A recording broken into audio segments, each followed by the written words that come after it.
Shalom, Israel. Shalom, shalom.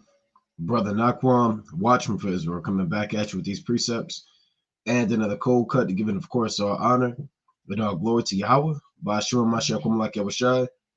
Double honor to the elect elders of the house of David that's been in this truth for decades and decades, patiently waiting for the second coming of Mashiach Kumalak Yahushai. A hearty, mighty shalom to all of the mighty men of the Most High God who are out there on the highways and byways, pushing this truth, magnifying the ministry, presenting the body as a living sacrifice, and enduring all things for the elect's sake. Shalom, shalom.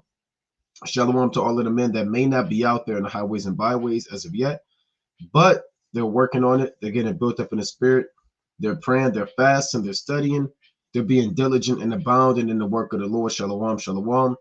Shalom to all of the Aquath out there, the sincere sisters out there, holding it down in the households, married and unmarried, reverencing their husbands, those who may not be married, who tend upon the Lord without distraction. Shalom. Shalom to the ancient men, the children, and everybody tuning in live. Shalom from Egypt to Israel.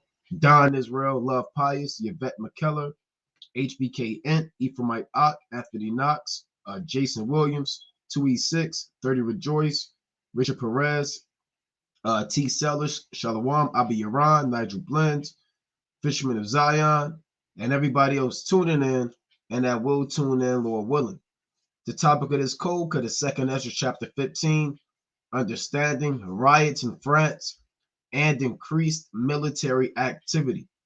So again, on a Shabbat, if I'm not going really into the law, I want to go into the prophets, right? I want to go into prophecy. I want to kind of go into the law. I want to go into things that Yahweh Bashmir Rashai is putting forth on the earth and his judgments that he is putting forth on the earth. And if you have been watching, which we are heavy into watching, right? We are heavy into watching not only our brothers and over their spirits to make sure that they are diligent and make sure that they are the ones who are staying rooted in the faith and keeping the commandments, but to also make sure that we're watching the prophecies, right? We're watching the prophecies and we are actually stand on top of what the Most High is doing on the earth, right? Let's kick this thing off. Let's go to the book of Ecclesiasticus, right? Let's go to Sirach, the 36th chapter, right? We're going to talk about what the Most High is doing on the earth.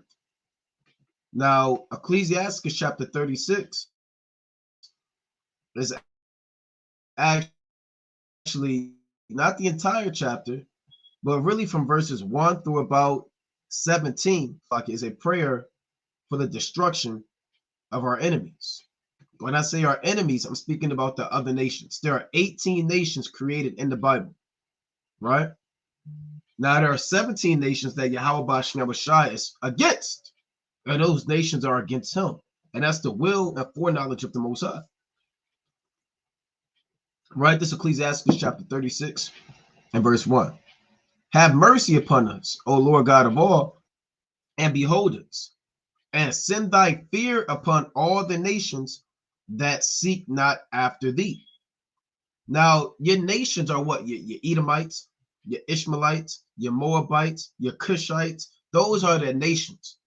Now, today, they're branched off into actual geopolitical nations. So you got China, Korea, you have Saudi Arabia, right? You have Nigeria, right? You have all these worldly names attributed to these people that Yahweh Bashmir has created. So when you see that word nations, it's not talking about, in its context, the names that you know of now. It's really going into those 17 nations that he created and those tribes and the offshoot that came from those. Right? Lift up thy hand against the strange nations and let them see thy power. As thou wast sanctified in us before them, so be thou magnified among them before us. And let them know thee as we have known thee, that there is no God but only thou, O God. And we know the Most High through his works, through his name, through what he has done. And this is a prayer saying, let these heathen know the Most High, how we've been knowing the Most High, right? How we've been going through these curses. We've been being judged. We have tasted firsthand the power of our God. And let these heathen feel it too, man, based on their evil. Show new signs and make other strange wonders. Glorify thy hand and thy right arm, that they may set forth thy wondrous works. Raise up indignation and pour out wrath, take away the adversary and destroy the enemy. And here's what the Most High is doing. The Most High is raising up indignation in the earth. Right? What does the word indignation mean? Let's pull this up. Right, what is the definition of indignation?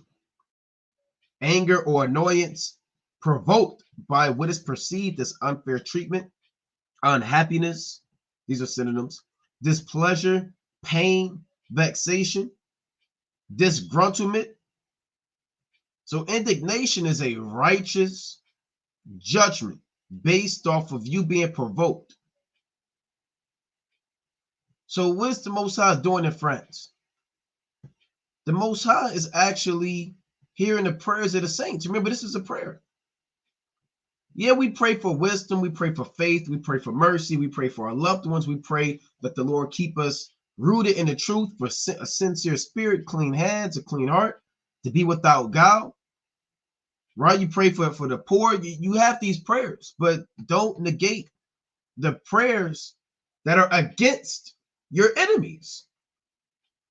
This is a direct reflection of what's going on in France. We're going to pull it up, of the judgment of Yahweh Basham Yahushua. And it may very well be an answer to a lot of your brother's prayers, man. So don't think your prayers aren't being heard. Don't think that they go for naught. Don't think that they just go up and they vanish into the thin air. These prayers are being heard from on high. And the Most High hears those prayers given to him by the angels. And then he sees those requests and the complaints and a sign and crying. Remember, even in Genesis, the 19th chapter, the Lord said that, actually the 18th chapter. In Genesis chapter 18, the Lord spoke of Sodom and Gomorrah, right? This is Genesis chapter 18 and verse 20. And the Lord said, because the cry of Sodom and Gomorrah is great, and because their sin is very grievous, I will go down now and see whether they have done according to the cry of it. So the Lord sends angels down to see if what we're complaining about, because Lot was complaining back then. Who was the one that was crying out? Lot. Lot's soul was vexed day to day with the unlawful deeds of the Sodomites. So he complained day and night. The Lord heard those prayers and said, well, Lot, I mean, you did move into Sodom. You the one that moved there. You pitched your tents on the outside of it in Genesis the 13th chapter. Now you live there, but now you're crying out. Well, let me really see what this thing is about, right? Because you're the one that moved in there. Yeah, you said it's wicked. Okay, I'm gonna send some angels down. Let's see what you're talking about. And the Lord sent some angels down there, man, to see if they were as wicked as what Lot was saying. That's what this means right now. When it says, I will go down now, that's not talking about the Most High getting up off of his throne, getting himself together and coming down on the earth. The Lord manifests himself through his works and through his creation. Right? So it reads, which is coming to me, and if not, I will know. And what did the Most High do? According to the cry of Lot, he judged Sodom and Gomorrah. According to Lot's prayers, he judged Sodom and Gomorrah. According to your prayers, he's judging the earth right now. Right? Let's go to Revelation, the 8th chapter. And we're going to go into what's going on in France. Go to 2nd Esdras, the 15th chapter. Right? Revelation chapter 8 and verse 1. And when he had opened the 7th seal, there was silence in heaven about the space of half an hour. And I saw the 7 angels, which stood before the Most High, and to them were given 7 trumpets. And another angel came and stood at the altar, having a golden censer, and there was given unto him much incense, that what? That he should offer it with the prayers of all saints upon the golden altar, which was before the throne. So your prayers are actually being taken up at a set time. That's why there's something called the hour of prayer. At a set time, that's when those angels take up your prayers to the Most High. And your prayers are somewhat as an offering for the angelic celestial priesthood. that resides in the third heaven. And that angel takes your prayers, right? It reads, and the smoke of the incense, which came with the prayers of the saints, ascended up before the Most High out of the angel's hand. And the angel took the censer and filled it with fire of the altar and cast it into the earth. And there were voices and thunderings, and lightnings, and an earthquake. So the Lord weaponizes your prayers, right? And uses your prayers as somewhat of a catalyst to destroy these other nations. So let's see what's actually going on out here, man. Now, all I did was type in France. It's as easy to see what's going on out here in France. Now, France.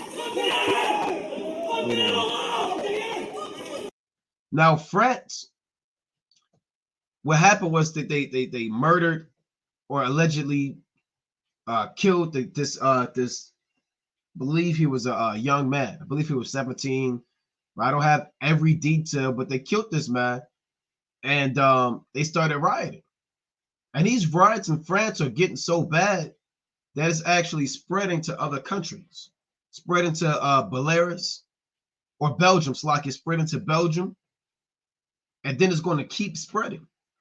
And this is really, like we always say, what the Most High does in these other nations, with these other countries, is pretty much a figure or a foreshadowing of what he's going to do in America. Because again, when, like we always say, when these things transpire in these other countries, it's only on a small level, a small scale compared to how it's actually going to be in Babylon the Great.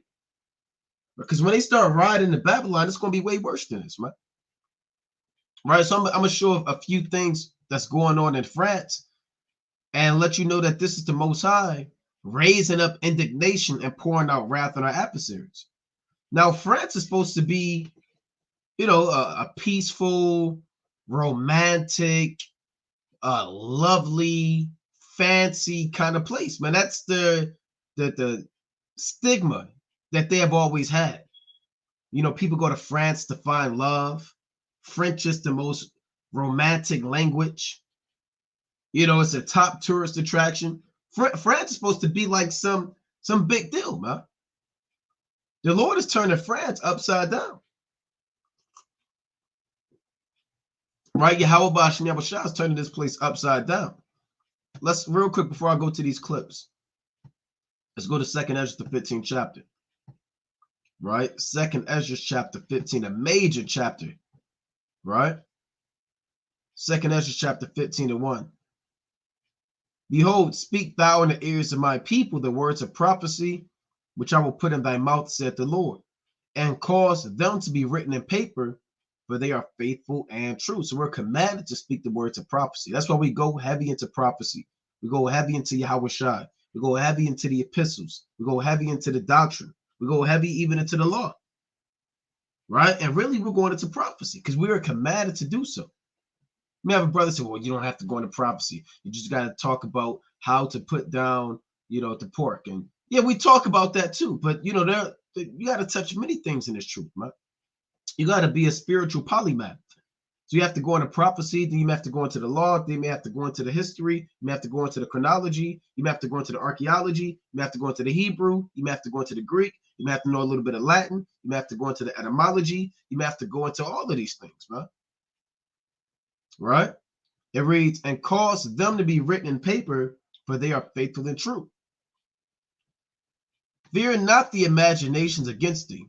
Let not the incredulity of them trouble thee that speak against thee. Meaning, don't be worried about people that don't believe. Your auntie don't believe. Your nephew don't believe. Your cousin Keisha don't believe. Rel don't believe. Don't let that get you out the spirit, right? Because the Most High didn't create everybody to believe.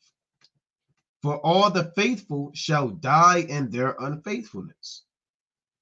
Behold, said the Lord, I will bring plagues upon the world, the sword, famine, death, and destruction. And again, these are the 4 major plagues. Now, the Lord had 10 plagues in ancient Egypt, right? We can name them all, from the water turned into blood to the death of the firstborn. And now these are the 4 major plagues: the sword, famine, death, and destruction. Right now, we're talking about the sword. The sword represents what? War, right? Contention, sedition, violence, strife. Right now, there's a plague of the sword on the earth. And it's not talking about an actual sword, man. It means variance and strife. Even Yahweh Shah said, I came not to send peace, right? But a what? But a sword. I have come to set a man against his father, right? Matthew 10:34. Think not I am come to send peace on earth. I came not to send peace, but a sword. But there's really no account of Yahweh Shah walking around with a sword. He wasn't talking about a literal weapon made of iron or steel or whatever. He's talking about division, variance. That's what this word variance means. Right? Let's actually pull that up. For I come to set a man at variance, meaning against his father, and the daughter against her mother, and the daughter-in-law against her mother-in-law. All right, let's actually bring this out. So let me get this word variance. Now, first let's pull this up. It means really like a split. Strong's G 1369.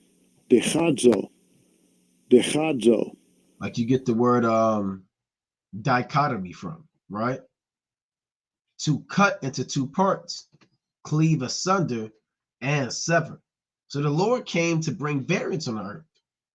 He came to make people that were related by blood, make them go against each other, right? So a father might believe in the truth, the son might not. And now they kind of strifing because the son is saying, I don't believe that. The father says, well, look, this is the way to go. And now they don't have that same relationship. The Lord is not only doing that amongst Israelite families, right, and households, the Lord is setting variance and a sword in the earth amongst these other nations, right? The Lord is setting variance in the earth against these other nations. The Lord said, the man's foes shall be there of his own household. So people in France are their own foes.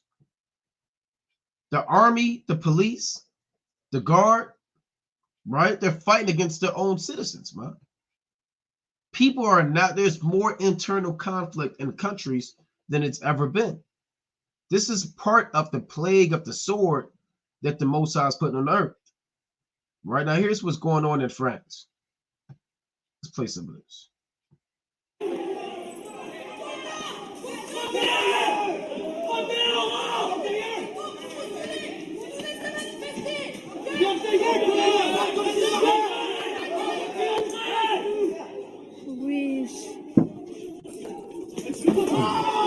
Ooh.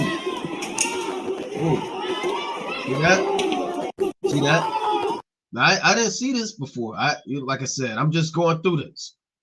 I saw a lot of things I wanted to kind of play earlier this week, but I said, look, let's just go through let's see what we can see on the so-called timeline. So these are Edomites against Edomites. Now, again, France is supposed to be one of the top European countries, man. It's supposed to be one of the top kingdoms on the earth. They're part of Rome, this modern day Roman Empire. So Rome is falling apart. Now you can say, well, how is France part of Rome? Well, look, France is just another name for Gaul, right? It was also called Aquitania. And Gaul was a province under the Roman Empire. So when you look at these European countries like Britain or England, rather, France, you're looking at Italy, you're looking at Spain, you see what's going on. Remember that this is just Rome all over again. All right. Please.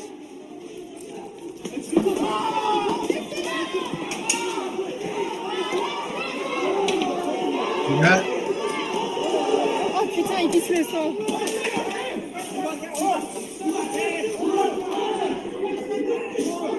Wish. See, you got glass breaking. Hey, this is coming to America, man. This is going to be in the streets of America. That guy's bloodied up. Like we say, the sound of glass breaking, the sound of screaming. Now Esau, you can have a lot of so-called theories, right? A lot of so-called speculations. You can say, well, look, they're letting this thing kind of ride out, that they may enforce martial law and use France as a testing ground. Or you can say, look, this could be a legitimate case, and France doesn't have any power. I'm led to believe if they really wanted to, they'll shut this whole thing down. Right. But I'm led to believe they're kind of seeing if the people could deal with it. The police and I don't want to call it their National Guard, but whatever their army is called, to see if they can kind of quell the situation. But on another hand, I'm led to believe that, hey, look, maybe they're trying to do this to use a forced martial law and use France as pretty much the testing ground for every other Western European country on how to conduct in a state of instability, because they know instability is coming. They know that these economies are crashing. They know war is imminent. They know that a famine is going to rise, and they have to have some type of plan of action. You know, these devils, they're always kind of testing and running experiments and all types of things to see how people react to particular situations. Right now, that's my opinion. I could be wrong, right? But that's my assessment based on what I've seen so far. So this is light. This is level 1. Let's see what else, because I've seen other things. Look at this. This is real. Look at this. Look at it.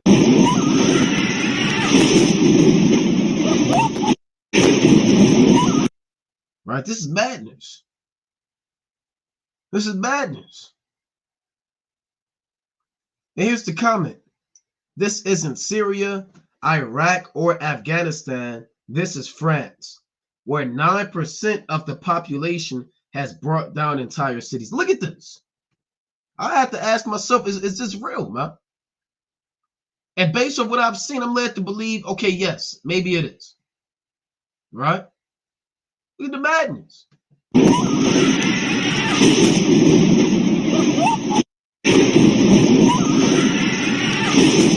So this is the end of the world.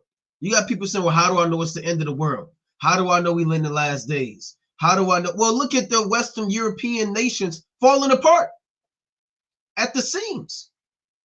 This is Bible prophecy if you've ever seen it. And like they made the comment, this isn't Iraq. This is something that, as a so-called white man, you would expect to watch in the news and look and see something like this in, the Congo or Afghanistan, Syria, what they call a so-called third world country. This is coming to the West, man. This world is falling apart at the seams, right? I'm actually jump down in 2nd Esdras 15 because this is part of the Most High bringing plagues on the earth. The Lord always puts plagues on the earth. He has angels operating on a high level.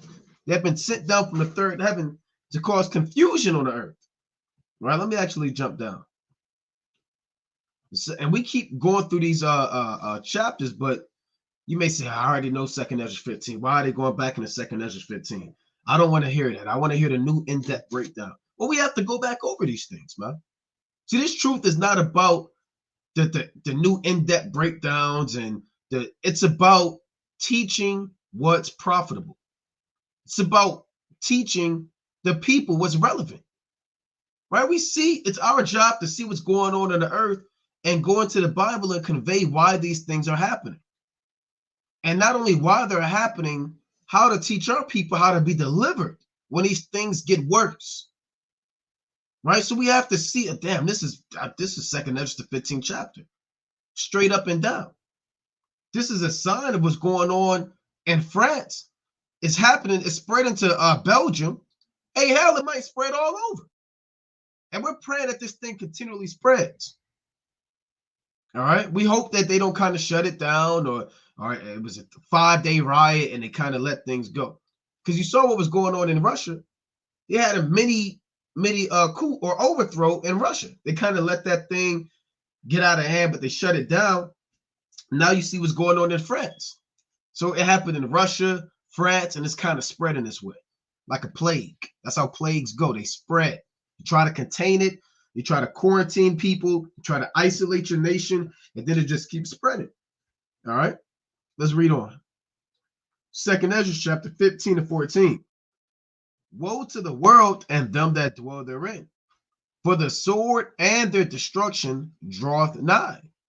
And one people shall stand up to fight against another, and swords in their hands. And you saw them with bats, some swords.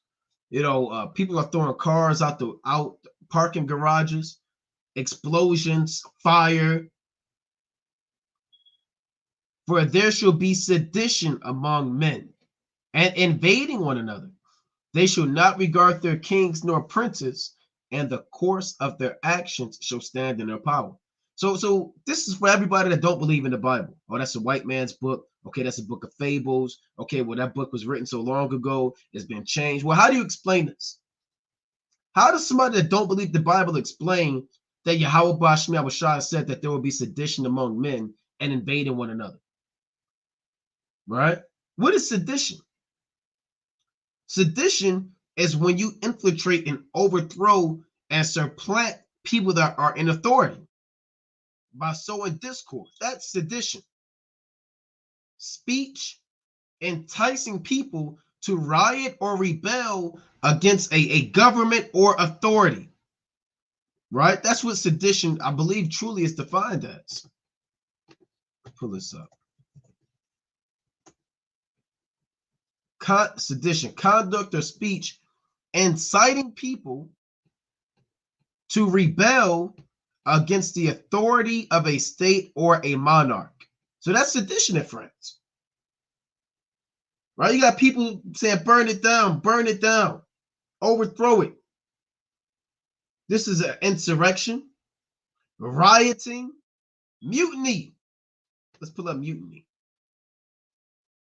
Mutiny, an open rebellion against the proper authorities, especially by soldiers or sailors against their officers.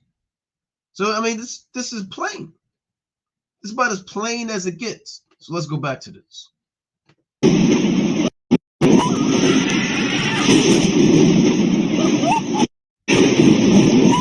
And somebody could have been in these cars, man. Right? We don't know,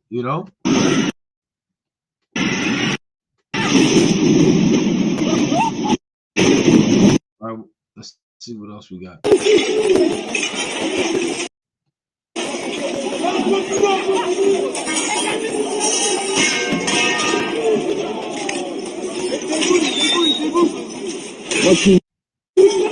And this is, again, this is France.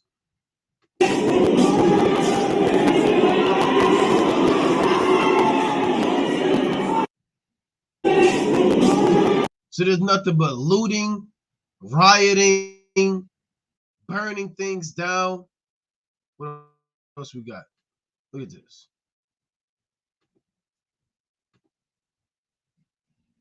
You see that? So France is on fire.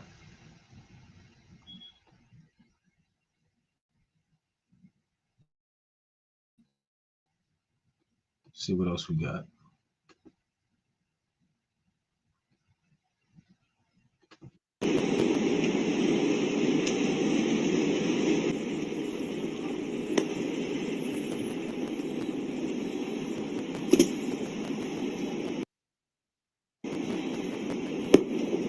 These are the citizens. This is what happens when you, and remember what the French are known for.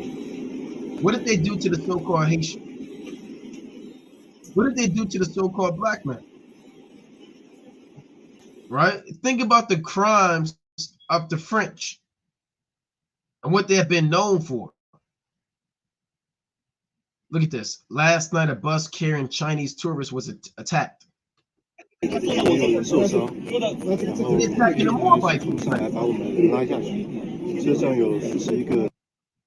get a few more.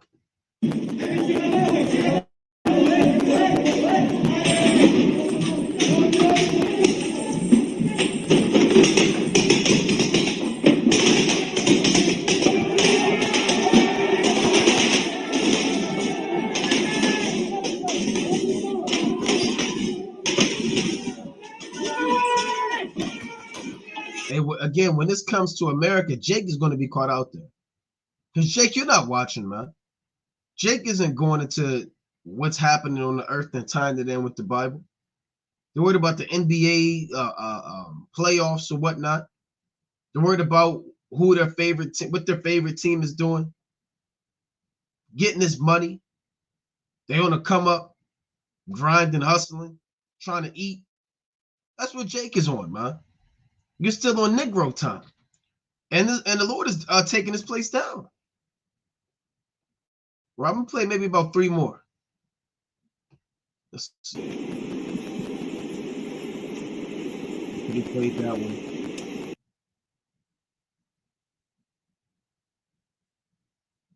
That's in the Netherlands.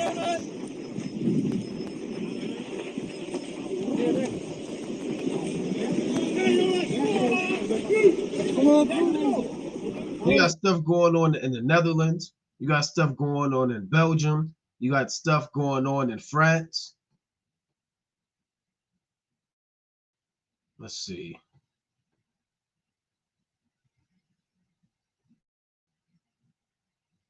Okay, France on red alert. Macron faces call to impose a state of emergency after migrant gangs armed by Belarus are seen rampaging in several cities. The police headquarters is ransacked and 4th night of chaos. Right? And look at this. You even got the Ishmaelite woman stealing. Look at it. I thought the Ishmaelite woman was supposed to, I thought that was haram for the Ishmaelite woman. Even the Arabs are out there getting in, man. Running around with a PS5 and a blender. Right? So this place is finished, man. Even the so-called Muslim woman, the so-called godly Muslim woman, is running off in the dark night. So these nations, man, this is madness. With a PS5 and a blender. All right. So let's go back to 2nd Esdras chapter 15. So they're looking fire trucks. Look at it.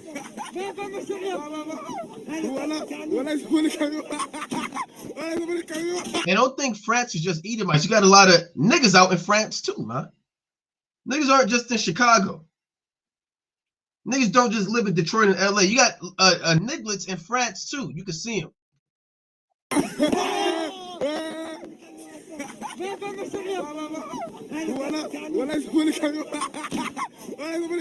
know, those French Negroes, man. They're like these ones in Baltimore. All right. Let's see what else we got. Pas son problème. Là, ça caillasse. Il y a la police. Et lui, il mange son petit sandwich. C'est vrai. Okay, here's where it came from, right? Everything you need to know about riots in France. The unrest was sparked after Nahel, a young potential terrorist, right? That's what they say, was shot by the police after speeding away from a police stop. Despite the teen having a long criminal history, the officer responsible was immediately charged with manslaughter. But France's notoriously lawless migrant population erupted. While the police officer involved is being investigated for Wagner Russia ties, French Algerian gangs armed by Belarus immediately exploit the chaos to engage in mass looting and widespread arson in which hundreds of officers were injured. You see that? Hundreds of officers were injured. Let's go back to 2nd Esdras chapter 15. Right? 2nd Esdras chapter 15 and verse 17. A man shall desire to go into a city and shall not be able. For because of and if they create a state of emergency and shut off particular cities, you're not going to be able to, have your wedding in France or go and see the Eiffel Tower, right? Or these museums or these so-called classical, traditional, historic sites, man. And they could be, like I said, using that as a testing ground for a state of emergency. A man shall desire to go into a city and shall not be able, for because of their pride, the city shall be troubled, The houses shall be destroyed, and men shall be afraid. And these cities are indeed being troubled by the hand of Yahweh, by Hashem Yahushai, man. Cities are being troubled. Right? So let's go back to I want to get a few more in this. Right? So Lucky, let's get a few more on what's going on in France. Then I want to go into the book. Look, they got snipers. So they got snipers out there. A real sniper. So people are gonna be caught out there, man. People are going to be caught out there. They let the animals go. They let the animals free in the zoo. I saw one video. You had lions out there, goats, right? So they let the animals free, zebras. So people are going to be attacked. That's what's coming to America. There's going to be wild beasts out there. You know, all types of hell breaking loose. Look at this. Hold on.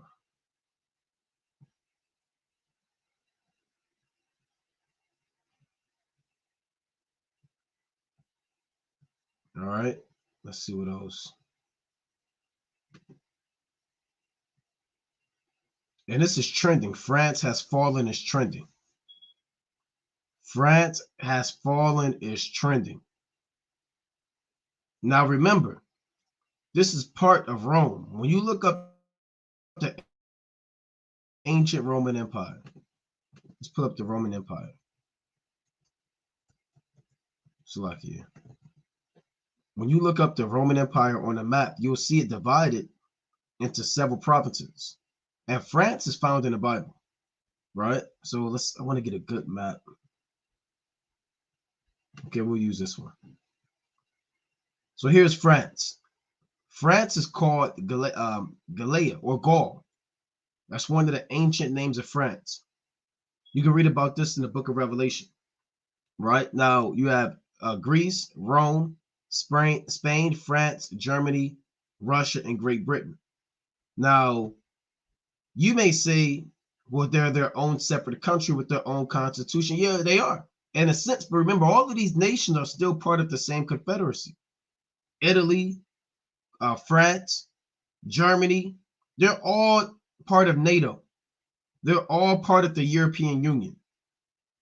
Right? You may say, well, I don't see Germany. Well, Germania didn't come until later. You had Germania Superior and Germania Inferior. You may say, well, I don't see Russia. Well, Russia came later. All right? So when you're looking at these different nations, you're looking at countries presently that were once part of the seven heads of the Roman Empire. Right? So let's get this to the book of Revelation. Let's go to Revelation, the 12th chapter, and show you that this is nothing but Rome falling all over again. Because when the ancient Roman Empire fell, they fell due to what? Due to outsiders coming in and overthrowing them. You had the Visigoths, right? You had the Lombards, you had the Burgundy, you had these Germanic tribes that came in and dwelt amongst the Romans and slowly overthrew that Roman Empire. France is known for that same thing. France has a massive amount of other nations coming in, dwelling amongst them. They got a lot of Ishmaelites, a lot of Hamites, all coming in. And they're going through the exact same thing that Rome went through. They're falling the exact same way. That's why it's important to understand history, right? The Lord said he required that which is past, right? France didn't just fall overnight. They fell the same way France is falling. All right, we'll get that and prove that. This is the book of Revelation, right? Chapter 12 and verse 1. And there appeared a great wonder in heaven, a woman clothed with the sun and the moon under her feet, and upon her head a crown of 12 stars. This woman is the nation of Israel, clothed with the sun, meaning our spirit is covered with the brightest glory, right? The law, the understanding. That's what the sun and the moon represent, wisdom and understanding. The sun is set up for what? for a light. What is our light? The law. So are we really clothed with the sun? No, it means we're clothed with the knowledge of the law, which is our light, the greater light. And we have the moon under our feet, meaning what? We have conquered and subdued all forms of wisdom, knowledge, and understanding because they were given to us by the Most High. And upon her head, a crown of 12 stars. The 12 stars represent the 12 tribes. You can read about that in the dream that Joseph had in the book of Genesis, the 37th chapter. Right? And she, being with child, cried, travailing in birth, and pain to be delivered. And there appeared another wonder in heaven. And behold, a great red dragon, having 7 heads and 10 horns, and 7 crowns upon his head. Now, this great red dragon is the Roman Empire. Now, these 7 heads were previously named. One of these 7 heads is France. France is part of this great red dragon. France was known again as Gallia or Gaul. That's the ancient name for France during the time of the Roman Empire. All right. Rome was not just a city in Italy. Rome was the empire. They started as the Roman kingdom, then they turned into the Roman Republic, then they transitioned into a Roman Empire. Then they split in process of time to the Eastern Roman Empire and the Western Roman Empire. All right. So let me get a better map. See that? Gallia. All right. Let's get another one. This is Gallia, part of Rome. Now, what were the Romans responsible for doing? The Romans were responsible for enslaving Israelites, man. When you study the Roman Empire, were not Peter, John, James, Matthew, Thomas, and the rest of the apostles and the rest of the Israelites in captivity under the Romans? If you look on this map, what do you see right here in the yellow? Judea. Well, Judea became a province under the Romans. So you're saying, well, what did the French have to do with Israel today? Well, France was part of an empire that enslaved our people. They were part of an empire that broke down the temple. They were part of an empire that led the so-called Roman Jewish wars, man. That's what the scholars call it. Then they enslaved, they went to the west coast of Africa. Then they enslaved the Levites, the priests of the Most High God, enslaved them on the island of Haiti, man, and raped, robbed, and murdered them. So the French are wicked, man. You may say, well, I thought it was just America. No, it's not just America. It's all these damn European nations, man. So the French aren't innocent. What they did in Haiti, what did they do? They made Haiti the poorest country on the earth, man. In the earth.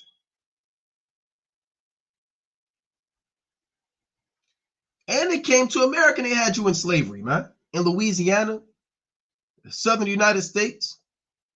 These French got a lot to pay for, man. They're not just tea drinking, French speaking, Eiffel Tower hat painters, man. They're demons. Now I'm gonna go back into this. Let's pull up the French. Slocky.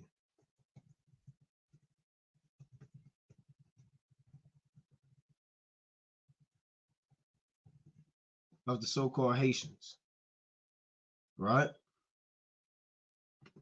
Slavery in Haiti. And the Lord rose up a lot of the Levites to kill a lot of the French back then, man. I'm not going to read this whole thing, right? But slavery in Haiti began after the arrival of Christopher Columbus on the island of 1492, where European colonists that followed from Portugal, Spain, and France. The practice was devastating to the native population, following the indigenous Tainos near decimation from forced labor. So they almost exterminated so-called Taino Indians, man. Those are like your modern-day Ephraimites. All right? Through forced labor, disease. Because when the French came over here, they came over here with all types of diseases. The flu was not even known on this side of the world. Influenza, that was not known. Varicella, what they call so-called chicken pox, that wasn't known. Smallpox, that wasn't known. Hay fever, tuberculosis, right? All types of these diseases that Esau brought over here, man. The common cold, Esau brought the common cold over here. It wasn't common till 1492. So these devils bring nothing but death, man. Brought disease, slavery, and war. Let's read on. The Spanish, under initial advisement of the Catholic priest Bartolome de las Casas, with the blessing of the Catholic Church. See that? The blessing of the Catholic Church began engaging in earnest during the 17th century in the forced labor of enslaved Africans, which really, they say Africans, we know it's Israelites. Here's what we want. During the French colonial period, beginning in 1625, the economy of Saint Dominic, or Dominique, today Haiti, was based on slavery. Conditions of Saint Dominique became notoriously bad, even compared to chattel slavery conditions elsewhere. So this was really one of the worst places for slavery, man. If they said you'd rather be a slave in the so-called United States than to be a slave down here in Haiti. And who did that? The French. The French did that, man. So you think the Most High forgot about that? Let's go to the book of Isaiah, right? Chapter 49. Right? You think the Most High forgot about these things? You think it's a coincidence? See, the world, as these news reporters and these political scientists and the media analyzes and gives the world their understanding of what's going on in France, is deeper than a young man being shot. This goes back to the time of the Romans. It goes forward in time during the time of the imperialism. France has always been known for being an ungodly, evil nation, man. When you really know the history of this kingdom, it's only right that they are falling apart at the seams. Now, even if they kind of come back together and they kind of quell that riot, they're still going to fall apart, right? Isaiah chapter 49 and verse 14. But Zion said, the Lord hath forsaken me, and my Lord hath forgotten me. Here's what the Most High say to that. Can a woman forget her sucking child, that she should not have compassion on the son of her womb?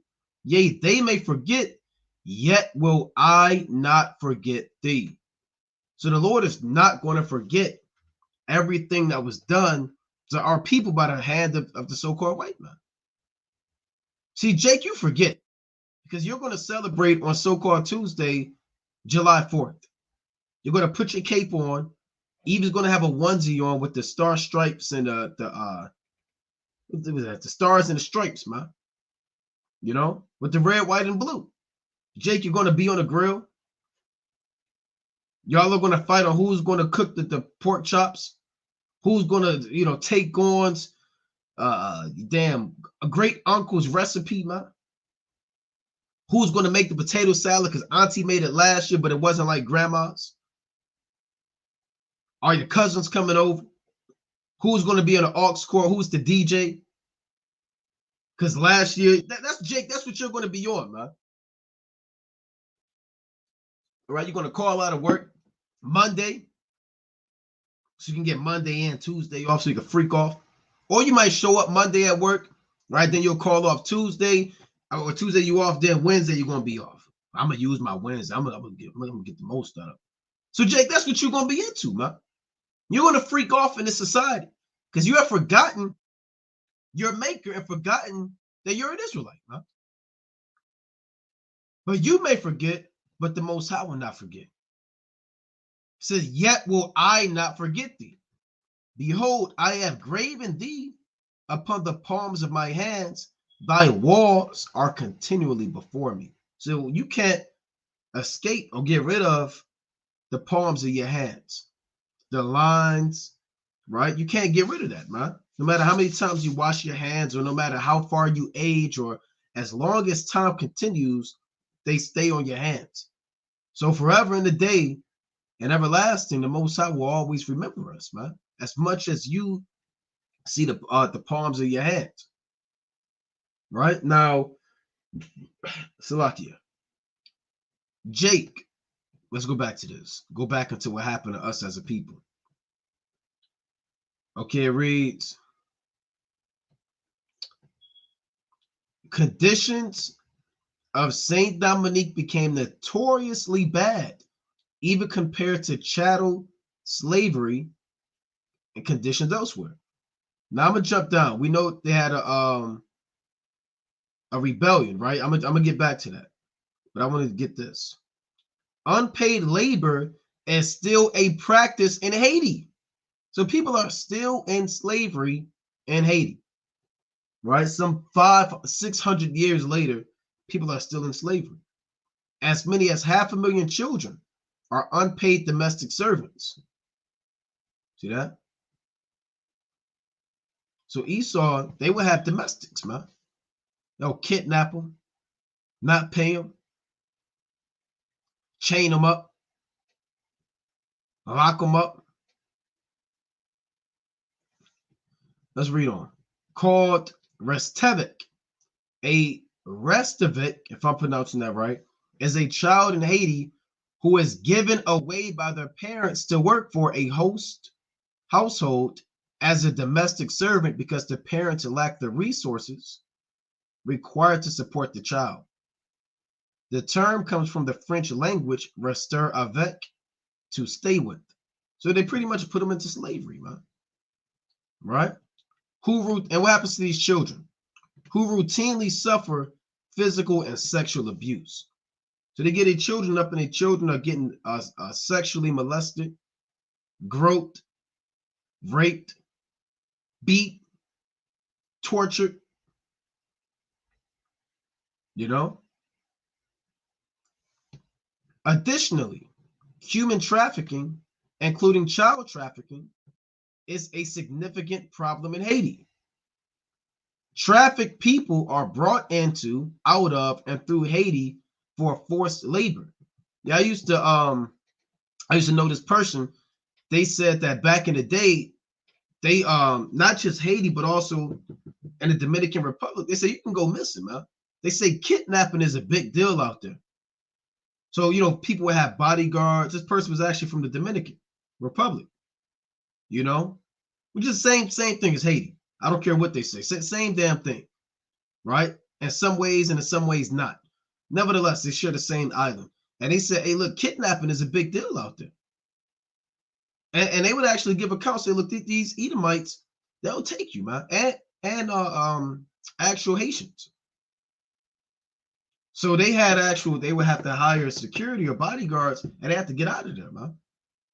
Because if you by yourself, hey, they'll grab you up. And they'll take you, and you'll be some child sacrifice by these elites in Paris for their next Met Gala ceremony.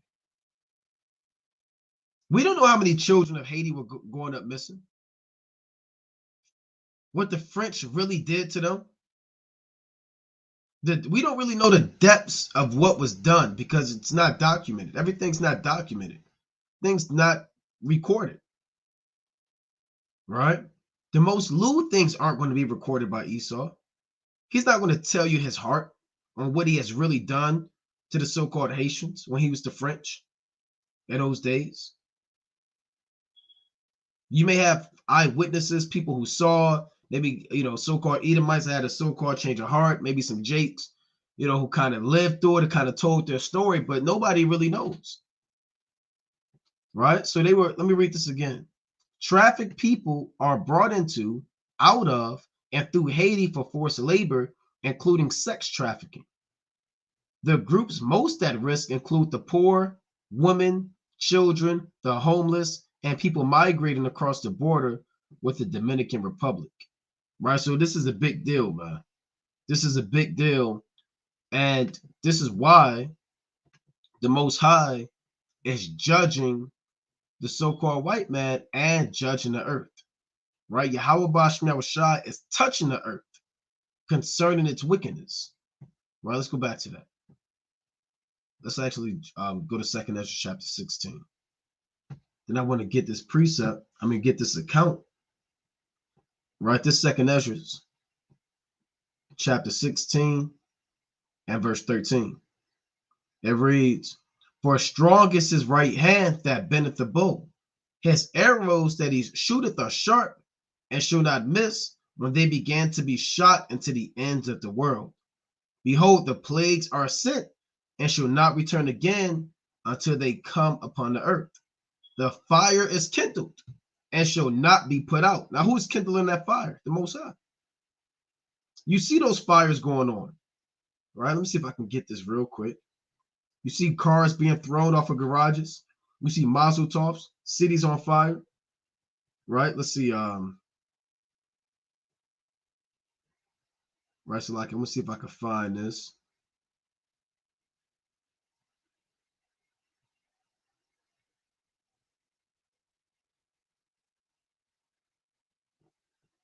Right.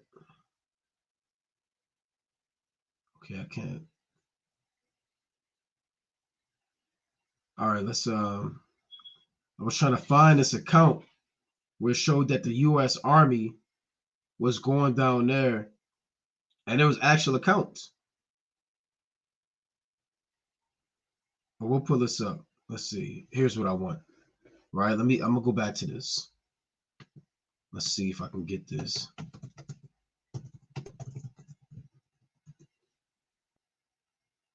Okay, let's pull this up. Bear with me. I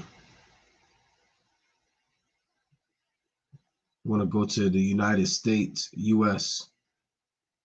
Let's see if I can find this. Bear with me.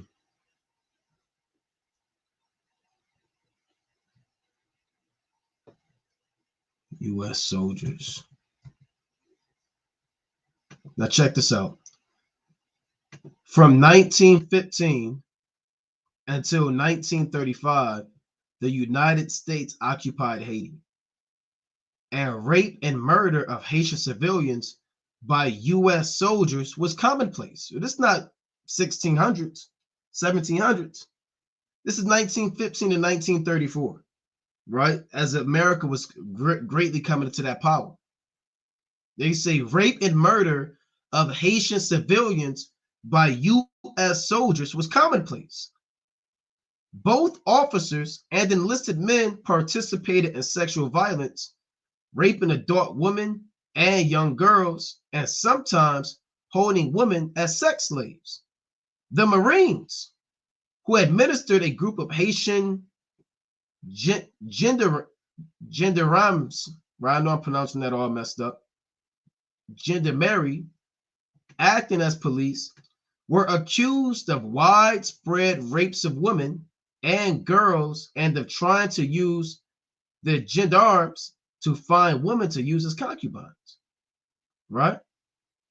Evidence existed that some military higher-ups knew of the sexual violence but did little to punish it, condoning it by denying it. Resentment grew on the part of Haitians and led to conflict with the occupiers. African Americans also raised outcry about the Marines' sexual violence. One reverend said, "And one night alone, Port-au-Prince, one night alone in Port-au-Prince, 9 little girls, 8 through 12 years old, died from the raping of American soldiers." In the 1920 campaign, Warren G. Harding criticized incumbent Woodrow Wilson, referring to the occupation as the rape of Haiti. Right? So Esau's going down. Right? Esau's going down for all of the crimes he has done against the children of Levi and the rest of the children of Judah and the rest of the children of Israel, man. So there's no question on why the world is falling apart and why you see what's going on in France. Right? Look at what they have done, man. Look what the so-called white man has done on the earth. Right? Let's go to the book of Nahum, chapter 3. Right? This is the book of Nahum, chapter 3. And well, this whole chapter is good. This is Nahum chapter 3 and verse 17. I'm going to start at 18. Thy shepherds slumber, O king of Assyria. Thy nobles shall dwell in the dust.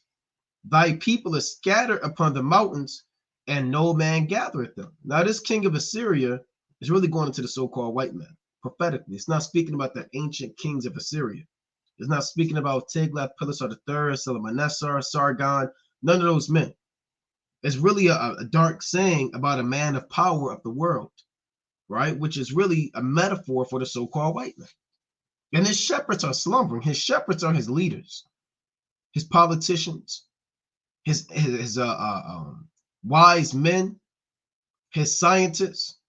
The Lord is shutting down their understanding. His nobles are dwelling in the dust. Thy people are scattered upon the mountains, and no man gathereth them. And it's every man for themselves, right? They can't control their own people anymore. Everybody's scattered across France, doing their own thing, and no man gathereth them. Nobody can contain and control them like they used to back in the day. There is no healing of thy bruise. So you may say, okay, they're going to get better. Things are going to turn around. It's only going to get worse. Like a bruise that doesn't heal, or like an infection. If you can't control like an infection, it'll spread, man. Then you have to amputate the arm. Then you got to kind of put a nub on there. Then put the prosthetic arm on there because you couldn't heal that bruise. What is the bruise? The plague that Yahweh Bashmel Shai sent on it. There is no healing of thy bruise. Thy wound is grievous. All that hear the bruit of thee shall clap their hands over thee. For upon whom hath not thy wickedness passed continually? And that's a question. The Most High said, everybody that hears what's going on in France, America, they're going to clap their hands and applaud and praise and celebrate your downfall.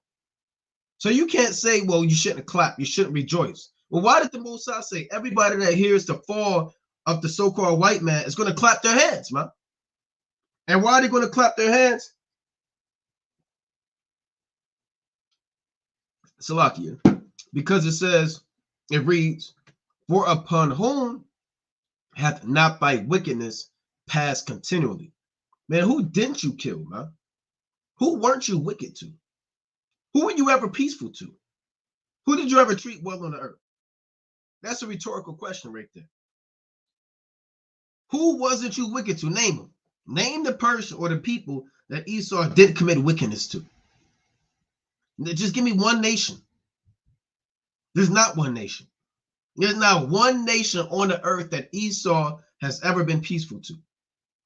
He has done sorcery, witchcraft, robbery, rape, slavery, extortion, lies. That's why he's going down. Let's go to Isaiah chapter 14.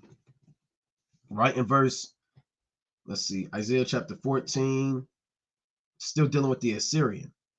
And 24. The Lord of hosts hath sworn, saying, surely as I have thought, so shall it come to pass. And as I have proposed, so shall it stand. That I will break the Assyrian. Here we go with that word Assyrian again. See, that Assyrian is really, like I said, speaking about the so-called white man. That I will break the Assyrian in my land. Because you got Amalek in that land right now. And upon my mountains, and tread them underfoot. Then shall his yoke depart from off them, and his burden depart from off their shoulders. This is the purpose that is proposed upon the whole earth, and this is the hand that is stretched out upon all the nations. Now I actually want to jump up, right? This Isaiah chapter 14 and verse 5. The Lord hath broken the staff of the wicked and the scepter of the rulers. And you see the Lord breaking the scepter. Your scepter is your rulership. A scepter was a tool, right, that kings had to be able to execute judgment. It was a sign of judgment and a sign of royalty. Now, when the Lord breaks your scepter, it shows that the kings and the rulers no longer have power over their citizens, no longer have power over their land, and no longer have control over their wealth. So the Lord is breaking a scepter of Western European nations and of all nations that the so-called white man rules. He who smote the people in wrath with a continual stroke, like he did the Levites, from the 1400s all the way up until till now. That's a continual stroke. He that ruleth the nations in anger is persecuted, and none hindereth, meaning nobody is stopping this persecution. The whole earth is at rest, and is quiet. They break forth into singing. So when this man goes down, it's going to be a celebration. That's what the Most High is saying, right? And we're hoping that things continue this way in France, right? Look at this, right? He got a knee on his neck, man. We're hoping that this thing continues. Let's see what else we could get out of here. What's going on in France?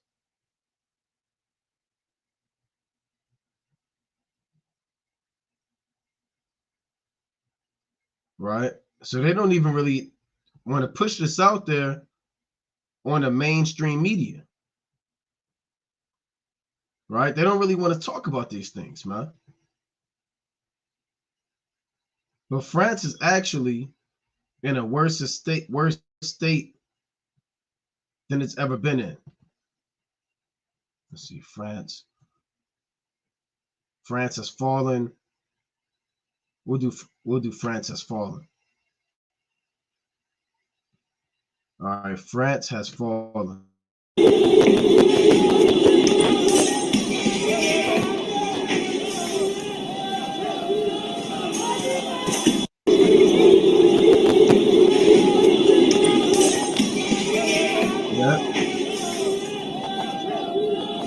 So this place is falling apart at the seams, and there's nothing that nobody's going to be able to do.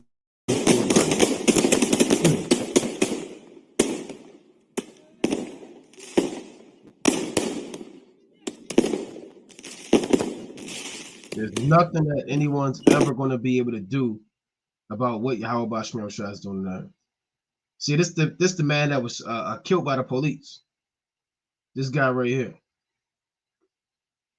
And they're rioting, man.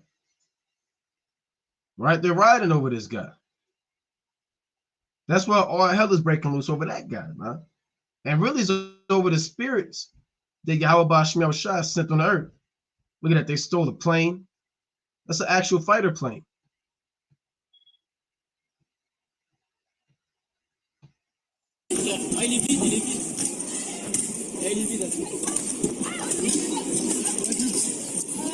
Ouais, les empreintes, hein, les gars. Les empreintes. Nique sa mère. Pas de soucis. J'adore. Oui, comme je suis gentil. Elle m'a dit nique sa mère. And we're praying that this thing continues and continues, man. We're praying for martial law. Like I said, this could just be a so-called testing ground for martial law. Because remember, these devils, they plan stuff out. They could kind of let this thing continue and continue to see how they're going to or use France as an experiment, right? This Psalm chapter 64 and verse 6. They search out iniquities. They accomplish a diligent search.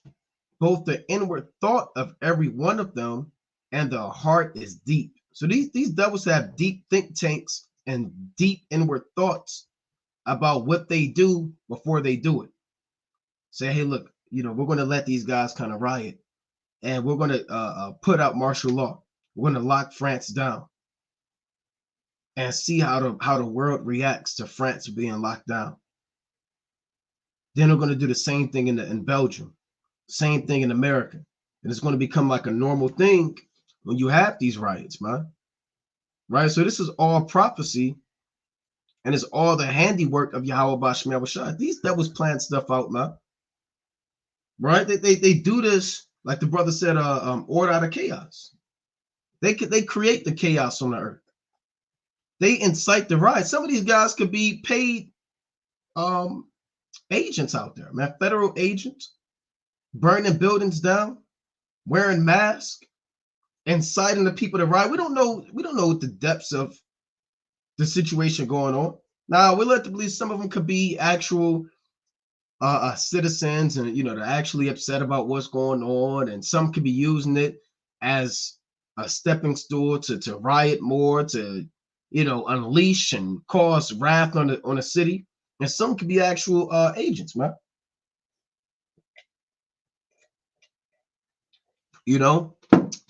Like they had when so-called George Floyd died, man. They had a lot of agents out there under the mask of Black Lives Matter going out there burning stuff down, causing sedition. So it reads, they search out iniquities, meaning they search out sins, how to keep people in sin. They accomplish a diligent search and they get the job done. Both the inward thoughts of every one of them and the heart is deep. So they don't wing it. See, Jake, you wing it. You procrastinate. You do things on the fly. You're very impromptu. You could think quick on your feet. Esau has to sit there and meditate for decades and decades and decades about what he's going to do. He plans stuff 20 years in advance. Jay, you can barely plan what you're going to do tonight. Esau has planned things out years and years in advance. Okay, and this year, we're going to release this disease. Okay, then the next big thing we're going to do, okay, is we're going to unleash this disease. Okay, then we're going to start this war over here. They control this, man. This is like a game to them, a narrative, a script, a stage. And they're moving the world according to the way that they want them to move. All right? That's one of the main things. And they really are pushing for this new world order. Right? They're pushing for the West to go down, that they can establish a new world order. So they want a lot of times they want these societies to crumble. In their mind, they want these societies to fall apart, that they can bring out the military and make these countries a military state and use the draconian laws to reestablish how they want the world to be. Right? Let's pull that up. Let's pull up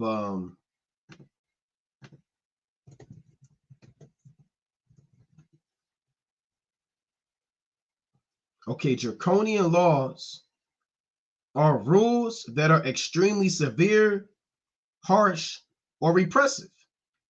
The term comes from Draco, an Athenian lawgiver who allegedly introduced a code of laws in the 7th century BC that prescribed death for almost all crimes. Draconian laws are often seen as unjust, unfair, or unnecessary. And Esau's once he enforces martial law, he's going to bring back those draconian laws. That's why it says, "He that ruled the nations in anger is persecuted and none hindered." That's his goal. Because right now what he did was he created this world to have an environment where you could just be who you want to be, do what you want to do, believe what you want to believe. And he did that so people could, have this liberty to rebel, feel like it's okay to go against the government. You have a freedom to protest. They did all of this stuff on purpose. So they can have these riots and, these different seditions, and then shut it down so they can get everybody in order according to how they want them to be. Right? That's how they operate, man. So they believe in these draconian laws, and they believe in these strict, severe police state that they want to do. The New World Order is not a myth. It's not something that somebody just made up. It's all on their dollar bill.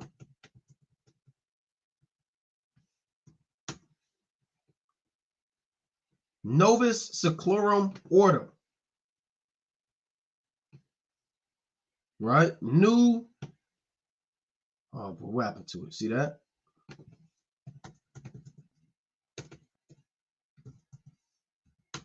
Let's pull this up.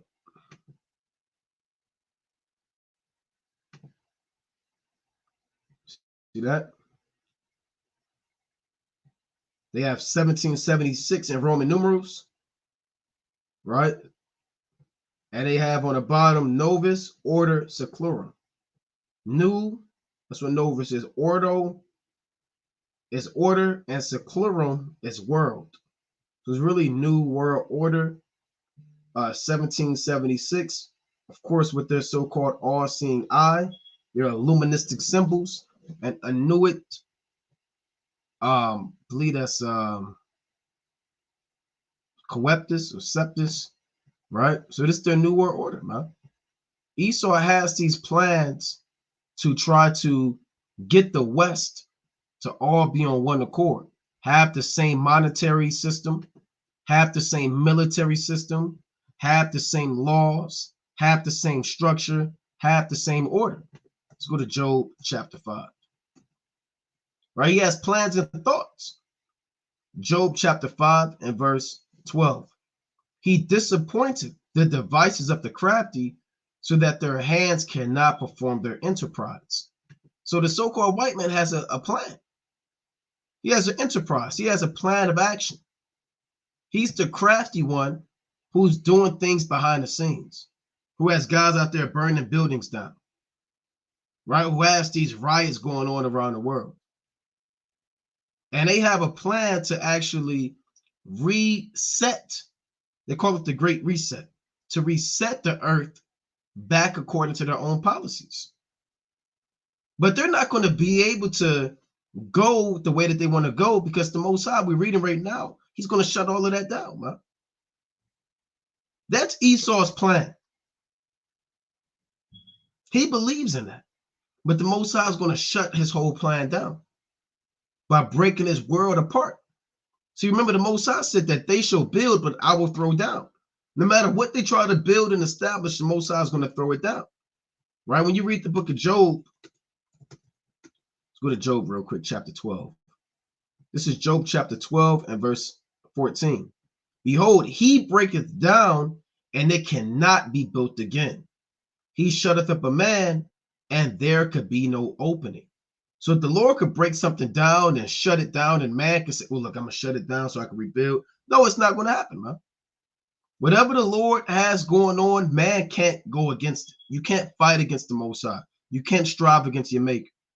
So if the Lord want to shut this place down, shut France down, shut America down, that's nothing that man will be able to do about it. Right? So let's go back. I'm going to show maybe one or two more. Then I want to go back in a second. That's just chapter 15. Demain, c'est ça. Je connais pas, c'est des gens qui connaissent pas les perquis à 6h du matin. Ah, il est vide, il est vide. Il est vide.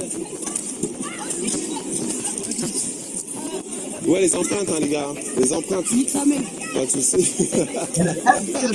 J'adore, ouais, comme je suis gentil. Right? They have no idea what's going on.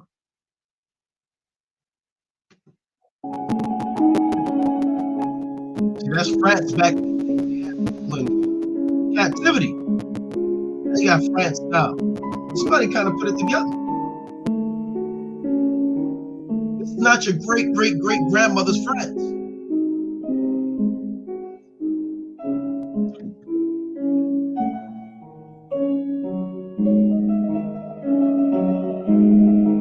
See that?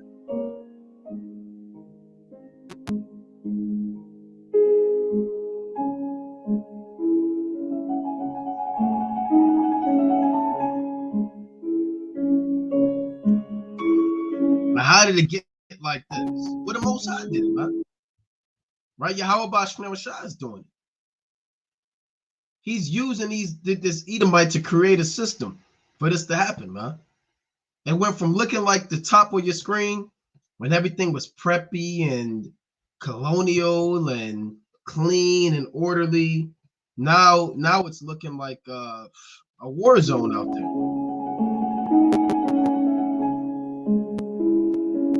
Now it's looking like a war zone. Look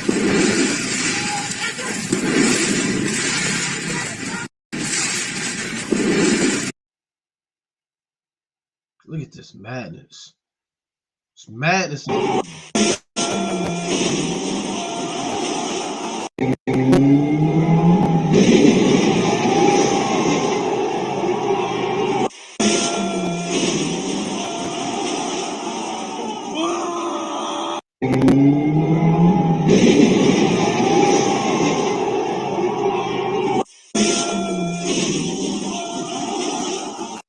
And really, all hell is breaking loose out there. All hell is breaking loose out there. All hell is literally breaking loose. And here she goes again. Look, yeah. Here she goes again. Running off. All right, saw it twice. C'est abusé. Regarde. With a blender, microwave. So everything's getting out of hand, man. Let's go back to second Esdras. Right? Let's go back to second Esdras. And I want to go to chapter 16. All hell is breaking loose, and society is falling apart at the seams. Societies are falling apart at the seams. This is second Esdras. Let's actually go back to chapter 15. All right, second Esdras chapter 15 and verse 17 or 18. For because of their pride, the city shall be troubled, the houses shall be destroyed, and men shall be afraid. A man shall have no pity upon his neighbor, but shall destroy their houses with the sword and spoil their goods because of the lack of bread and for great tribulation. And what you see going on right now is really just a small scale of what's to be. Because right now, this is how people react just in terms of injustice, so-called injustice, right? Really, it's going to be a lot worse because when the famine kick off, people are going to be, it's not going to be a group of people together breaking into stores looting. It's going to be every man for themselves looking for food. It's going to be all, when there's no food, see, people look at the animal world, right? And they say, well, only animals fight over food, and that's beast-like. It's the animal kingdom. And a lion to fight another lion over something. No, men do that too, huh? Animals don't just fight over food. Man does that. Man is going to fight over food, for clothes. It's going to get real primitive out there. And what you see going on in France, like I said, when they hit America and its money has no value and its economy is spiraling down the drain and people start rioting and looting on a massive level, it's going to be complete anarchy. Your job is going to be shut down. Your payroll system ain't going to be paying nobody. I'm sorry we weren't able to pay you this week. We'll try to get you right next week. Then next week come along, I'm sorry, look, there's nothing we can do. People quitting, jobs getting shut down. Then nobody's going to be able to really make it, man. People are going to be breaking into these stores, looting, robbing, rioting. That's what we're reading about right here. It says a man shall have no pity upon his neighbor. Now, you and your neighbor may be cool, man. You may use his lawnmower, right? You know, yours may break down. Okay, look, can I use your lawnmower? Yeah, just put it back in the garage when you're done. Right? Hey, look, neighbor, you know, can I use a ladder? I got to get my gutters clean. Oh, yeah, go ahead, neighbor. So you got neighbors. You have a neighborhood cookout, a neighborhood watch, you know, neighborhood community meeting every third Tuesday of the month where all of the neighbors come together and they sit down and to discuss, you know, what's going on in the neighborhood, who had the best garden, you know, what crime did you see? Okay, who's going to bring the cake and the desserts and the cookies? And so neighbors are somewhat now kind of tight. But the days draw nigh where the Most High said a man shall have no pity upon his neighbor. So that neighbor next door to you, when really there's no food on the earth, when your money is not worth anything, you're going to be looking at that neighbor with a different eye. And you know that he got food. You've been in his house. You was over his son's, this in the world, right? You was over his son's birthday party. You saw what he had in his cabinet. You saw his cellar. He showed you his cellar. Look, this is where I have my wine. Look, this is where I showed this. This is my secret storage, right? And he kind of showed you these things. And you're going to remember that. These people in the world, they're going to note that. Yeah, I remember this guy, he showed me. I was over there for so-called Christmas, man. I remember in his basement, he had a damn great mess of food. I gotta be still down there. And he's going to come up with a plan. He's going to start thinking about things like that he never thought he would think about. And he's going to make plans, man, and schemes. He's going to start beating at his neighbor's door and trying to break in. Why? Because of the lack of bread and for great tribulation, meaning famine and all hell breaking loose on the earth. So that's why Yahweh Shah said that the love of many shall wax cold, man. The world is going to turn to a state of complete uproar and confusion.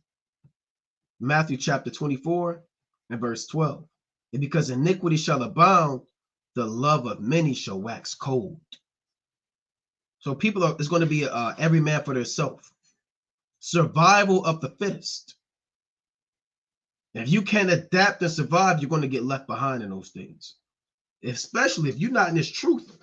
First and foremost, if you're not in this truth, you're going to be caught out there. All right, so let's go back to this. It reads, a man shall have no pity upon his neighbor, but shall destroy their houses with the sword, that's the gun, the weapons, and spoil their goods, meaning rob them, because of the lack of bread and for great tribulation. Behold, saith the Most High, I will call together all the kings of the earth to reverence me, which are from the rising of the sun, from the south, from the east, and Lebanons, to turn themselves one against another, and repay the things that they have done to them. So not only in 2 Esdras 15 are you going to have riots, pandemonium, looting, chaos, and anarchy, but you're also going to have war on the earth. China, Taiwan, Iran, Babylon the Great, Russia, and the Lord is going to raise up all these nations to fight against one another. Like as they do yet this day unto my chosen, so will I do also. In recompense of their bosom, saith the Lord God. My right hand shall not spare the sinners. My sword shall not cease over them that shed innocent blood upon the earth. Right? So this is what Yahweh, Ba'ashim Yahweh Shah, is going to do on the earth. Right? The Lord is going to stir up many spirits and cause great tension amongst these nations. Now, there's another thing I wanted to go into. Let's see if I can get this. I had this lined up. So-called, let's see. Right? The increased military activity. Right? That was going on. Let's see if I can find that. So there's been talk. Let's see if I can find it. I had some kind of lined up. There's been talk of an increased amount of military activity going on in Babylon the Great. So you got riots in France. You got looting over the death of that man. But also at the same time, over the past 2 weeks, there's been reports from whistleblowers and Jakes and Edomites saying, hey, look, you know, I've never seen this many tanks, this many planes, you know, this many Jeeps or whatever these vehicles are of military in the United States. Even in Canada, they're saying there's an increased amount of military on the streets. And you have people coming out saying, well, look, it's just a military drill. They do it every year. They're just going to base. You know, they have to travel too. But the way that they've been describing this, they're making it seem as though there's something that's going to happen. Right now, do we have all of the details? No, right? It's our job just to watch and tell you, you know, what's actually going on the earth through the spirit and power of Yahweh Ba'ashim Yahweh Shai. Right? So let me pull this up. Right? See if I can pull these things up. So this is in Let's see if I can get this East Los Angeles. And really, regardless or not, if this is something to come or a sign of something, when I see this, I'm thinking of a major prophecy. I'm thinking of a major prophecy that Yahushua spoke of. When I see military tanks, I don't know the name of these military ships, right? I haven't been in the military. I don't know. They look like.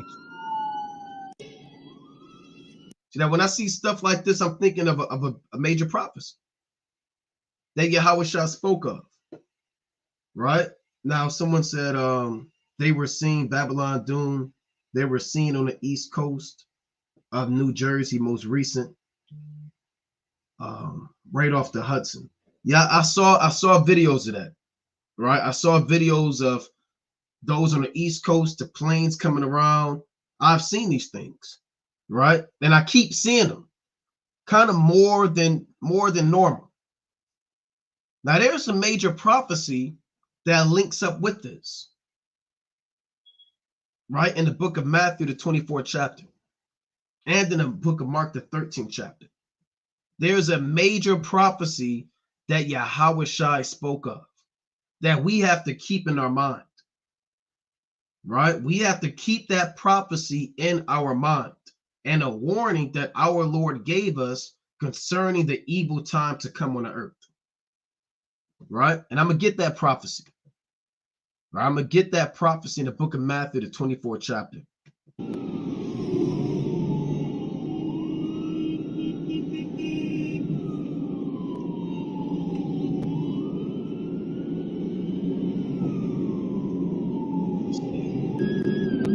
A lot of military right there. Maybe the same video kind of repeat, right? Let's see. There was another video. Like I said, I wasn't able to pull the videos I saw this past so-called weekend. Right. I want to see if I can find it. Let's see.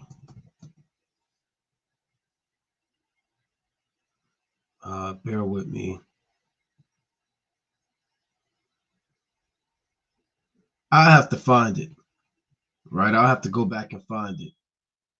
But there's a major prophecy that Yahushua spoke of, right? In the book of Matthew, the 24th chapter. In this same chapter, when you read Matthew chapter 24 and verse 15, it speaks about what Yahushua or what you saw, right? When you see, let's pull this up. Let's put Roman army. All right, let's see Roman army. Let's do Roman siege weapons. Let's pull this all. Let's pull all this up. Roman siege weapons, Roman legions. Here's what Yahushua said. Matthew 24:15. When ye shall see the abomination of desolation spoken of by Daniel the prophet stand in the holy place, whoso readeth, let him understand. So again, you have three abominations of desolations in the Bible. The first one is during the time of the Greeks, with Antiochus Epiphanes IV, right? You can read about that in Daniel, the 11th chapter, 31 on down, First Maccabees, the 5th chapter, right? Or it's like First Maccabees, the 1st chapter, Second Maccabees, the 6th chapter. They can read about the second abomination of desolation, which was the Romans, right? The Romans coming down and destroying Jerusalem. Then you have a third abomination of desolation. That's a future abomination of desolation when these modern day Roman armies, because not every prophecy was fulfilled in 70 AD. And when you read 15 really through 21, and we covered this and many times, it's speaking about a future prophecy to come, a time to come of great tribulation like none other. So you know this isn't talking about 70 AD, Because the Lord said, such as was not since the beginning of this time to like no, nor ever shall be. Of the same context from 15 on down. So this is a future prophecy of the modern day Romans compassing the people of Israel. The men that are in his truth, the women that are in his truth, we're going to be persecuted by the same military that persecuted us in the time of 70 AD. So when you see these Roman armies surrounding Jerusalem, you got to pay attention to that, right? So you're going to start seeing what they call the Hebrew Israelites being more defamed. You're going to see us put more on the forefront. You're going to see us being called these names: domestic terrorist, what else? People that commit acts of treason, hate groups. You're going to see this violent extremist.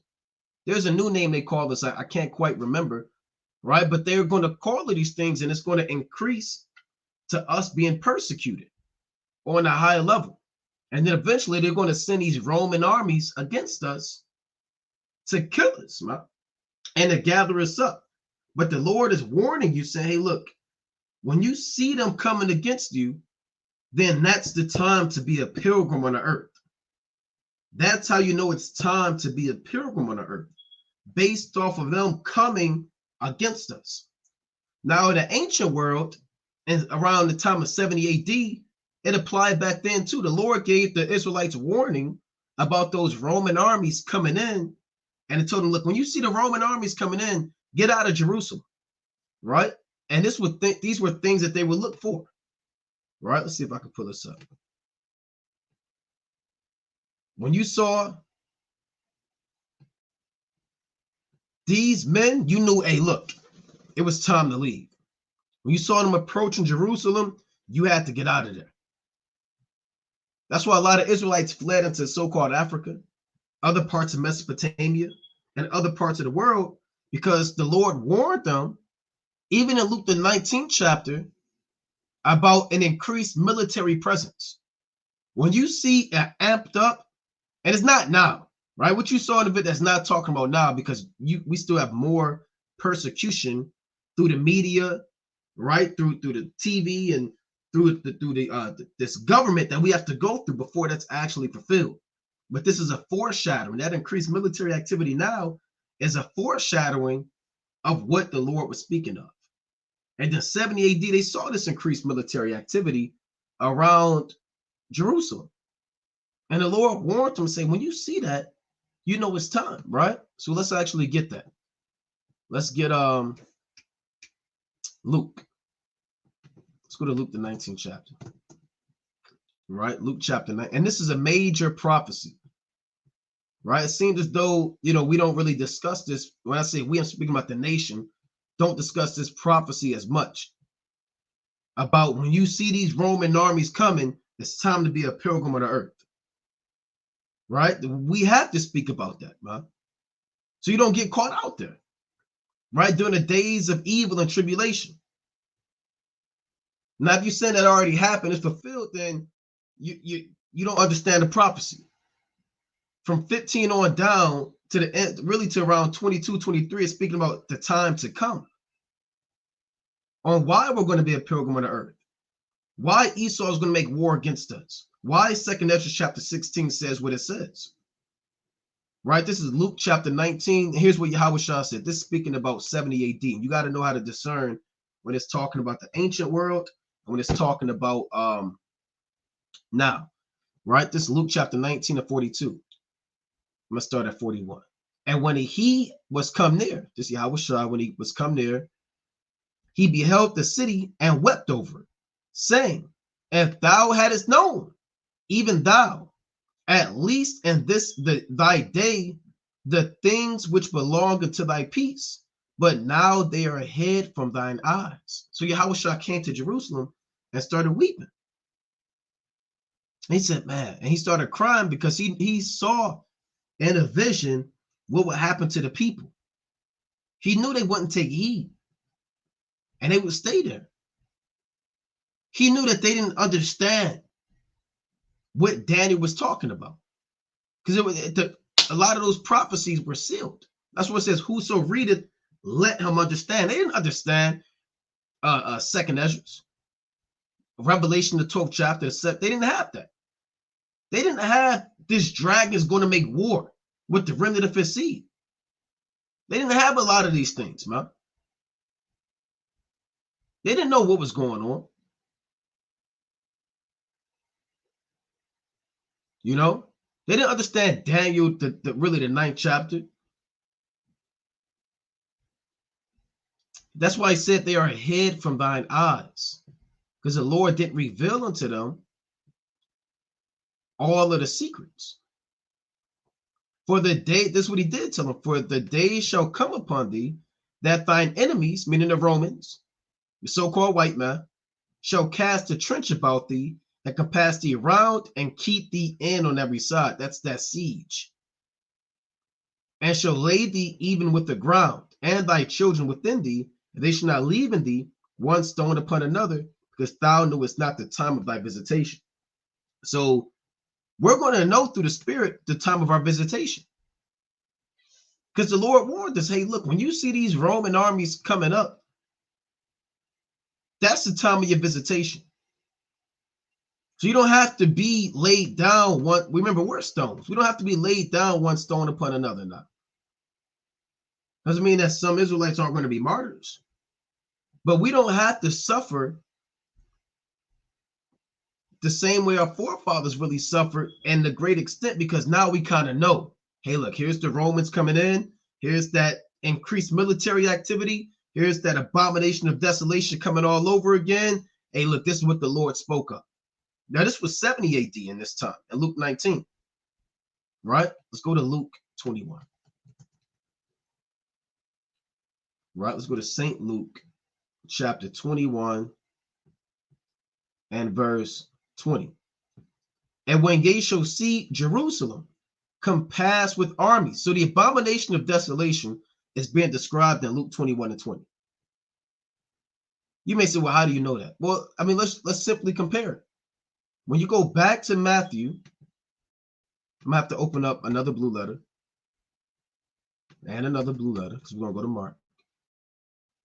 This is how you go, this is how you do precept upon precept through the Spirit and power of Yahweh Bashmi Abashai. Right?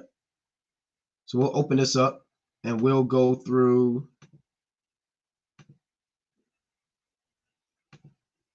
back in Matthew again, right? We're going to read these verses, Matthew 24, and we're going to read Mark, the 13th chapter. Right? St. Mark, the 13th chapter. Let's read it. Now, here's Mark 13 and 14. Mark 13, verses 14 to 15. Matthew, chapter 24, verses 15 and 16. Luke, chapter 21, verse 20 and 21 are all saying the exact same thing. In Luke 21, abomination of desolation is replaced by the Roman armies. Mark 13 and Matthew 24 use the three words abomination of desolation. Luke 21 explains it in more detail. Say, hey, look, that abomination of desolation you read about in Matthew 24 and in Mark 13, I'm explaining it. Those are the Roman armies. All right, Mark 13 and 14. When ye shall see the abomination of desolation spoken of by Daniel the prophet, standing where it ought not, let him that readeth understand. Right? I mean, you got to read Daniel the 12th chapter, Daniel the 9th chapter. Right? I may do an in-depth breakdown on Daniel 9 and 27, and then go into Daniel the 12th chapter, and then kind of go more in depth on this. Right? But I'm just touching the surface now. Standing where it ought not, let him that readeth understand. Then let them that be in Judea flee to the mountains. Right? So in 70 AD, they had to actually flee to the mountains. A lot of them fled into the so-called west coast of Africa. Some fled to Masada. Some fled to other parts of the known world. And a lot of Israelites actually took heed of that. They said, okay, right, we're out, all right? And let him that is on the housetop not go down into his house, neither enter therein to take anything out of his house. Because when all hell break loose and you see them coming in like a flood, you got to get out of there. Like when your basement or something start flooding and your house start flooding from a hurricane, and you out, man. You climb into the attic, you're trying to get on the rooftop. You don't have time to go in a massive flood to start going through your box. Okay, I want my granny's photo album. Okay, I want to take my trophy from the 2nd grade. And no, you got to get out of there. That was 70 AD and it's coming out. When these doubles, you're going to see these military vehicles, man, patrolling the streets and kind of going around. You're going to say, damn, this is it. This is real, man. You're not always just going to be sitting, like we're sitting now, maybe watching on your TV or, in front of the computer, right? Kind of go with, this is not going to be an everyday thing, right? This is now. This is just for this time. There's going to be another time on the earth that we're reading about now, right? Where you're not going to be in your house top. You're not going to be on your patio, on your balcony. This is real, man. We got to know what this truth is, what's really in store for us, man. Verse 16, and let him that is in the field not turn back again for to take up his garment, but woe unto them that are with child and to them that give suck in those days. And pray ye that your flight be not in the winter, for in those days shall be affliction, such as was not from the beginning of the creation, which the Most High created unto this time, no, it's like it neither shall be. So these days are going to be worse than 70 AD. These days are going to be worse than the transatlantic slave trade. Same thing in Matthew 24:15. We read it earlier. When ye shall see the abomination of desolation, spoken of by Daniel the prophet, stand in a holy place. The holy place is not an actual temple. We are the temple now. We are the altar now. We are those stones and that wall now. Whoso readeth, let him understand. Then let them which be in Judea flee to the mountains. All right, same thing. Luke 21. And when ye shall see Jerusalem, that's the people now in these days, compassed with armies, then know that the desolation thereof is nigh. Then let them which are in Judea flee to the mountains, and let them which are in the midst of it depart out, and let not them that are in the countries enter thereinto. All right, so these things are real, man. Right? These things are real. Now, in the ancient world, this is what they saw before they fled. They saw Roman centurions. They saw the Roman standard. They saw the Roman legions. And they said, look, we out. And they had to get out of there, man. They saw the Roman legionnaires. Was that Legion 6? And they saw them marching, right? And if you were listening to Yahushua at that time, you was getting out of there. Now, if you didn't listen to Yahushua, you stood back and you fought the Romans. And you had a lot of Israelites that stayed back and fought the Romans because they didn't listen to what Yahushua said, man. They wanted to relive the life of Judas Maccabees. They wanted to relive the life of Simon, Mattathias. It wasn't those times. It's not going to be, during the time of Jacob's trouble, it's not the time of being the Maccabees. It's not the time for you to gird your breastplate on like a giant and leap on your enemies like a lion. That's not those days. The Lord is going to create a situation where we need to be saved, not for you to save yourself. He's going to create that situation where you're not going to have any trust and any hope but Yahweh Bashem Yahushai. So that's why he's going to use your enemies that's so-called physically stronger. We're not going to be fighting against the so-called white man's military at that time. And you weren't supposed to be doing it back then. You had zealots and different men that said, no, to hell, we're going to fight the Romans. As zealous and as courageous as that may have been, it was a good thought, to defend your brother, to defend your mother, your children. But look, the Lord told you what to do. And I kind of went into this in the previous code cut. So you saw these Roman armies in the ancient world. And they were about to be surrounded Jerusalem. You had to get out of there before they finished surrounding the city. Because once they surrounded the city, it was no getting in, no getting out. And they would look for that red, whatever that red thing they got on, that paintbrush, right? That sword. And they would be looking, that's what Yahushua said, man. Here they come, they coming. And you had men, hey, come on, to get their wives and their children. Let's go, we out. And they might have fled into Egypt, man. Alexandria, Cyrene, Pathros, Pontus, Bithynia. They might have got out of there, man. Remember, it says over in that book, so-called Babylon of Timbuktu, over 1 million Jews from the time of Pompey, I think, to Caesar, over 1 million Jews fled into Africa, fleeing Roman persecution and slavery. You had a lot of Israelites that took heed to that, man. What else were they looking for?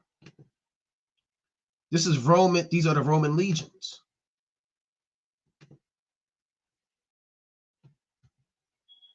Hold on, let's go back. Get another one. So these are the Roman legions that they saw. Thousands of troops. All right, that's the centurion. Then you have the other man that was with him. Now you may say, well, nobody wears that anymore. What do you mean? Well, these are the same people, but now they just have more modern day equipment, right? They have modern day equipment, tactical gear. What's that? Kevlar. They have different types of armor and fiber, all types of new things, man. Instead of this iron wooden shield, now they have the riot shield. Right? Instead of that helmet, now they got the I don't know what the material is, but they have the helmet on now with the light on it that they can see. They have the face shield. They have a gun instead of a sword. They're the exact same people, but knowledge has been increased. These are the things that they saw. Right? So let's what else did we have? The Roman siege weapons. They also saw their siege weapons. This is equivalent to like your tanks coming in.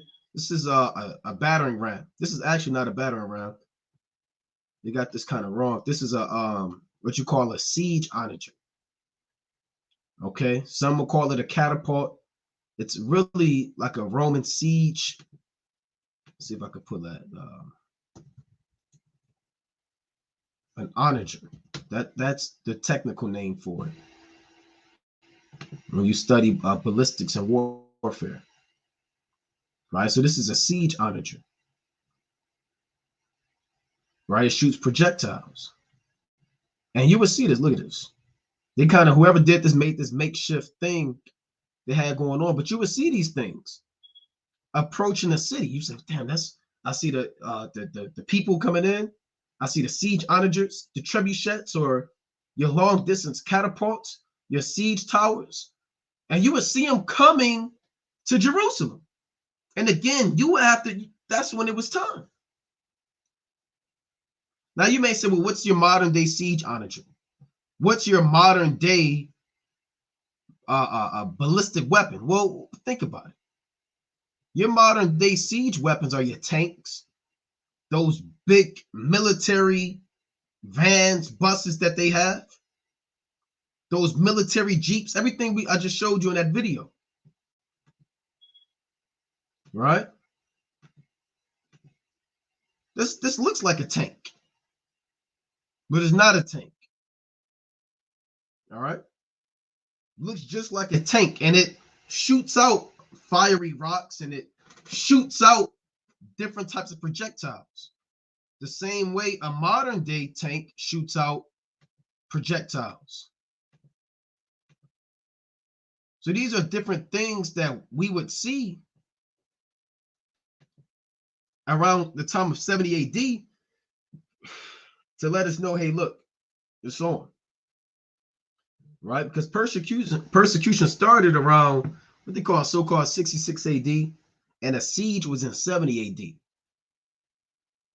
AD. All right, it started around 66 AD, but then they really started making war and surrounding them around 70 AD.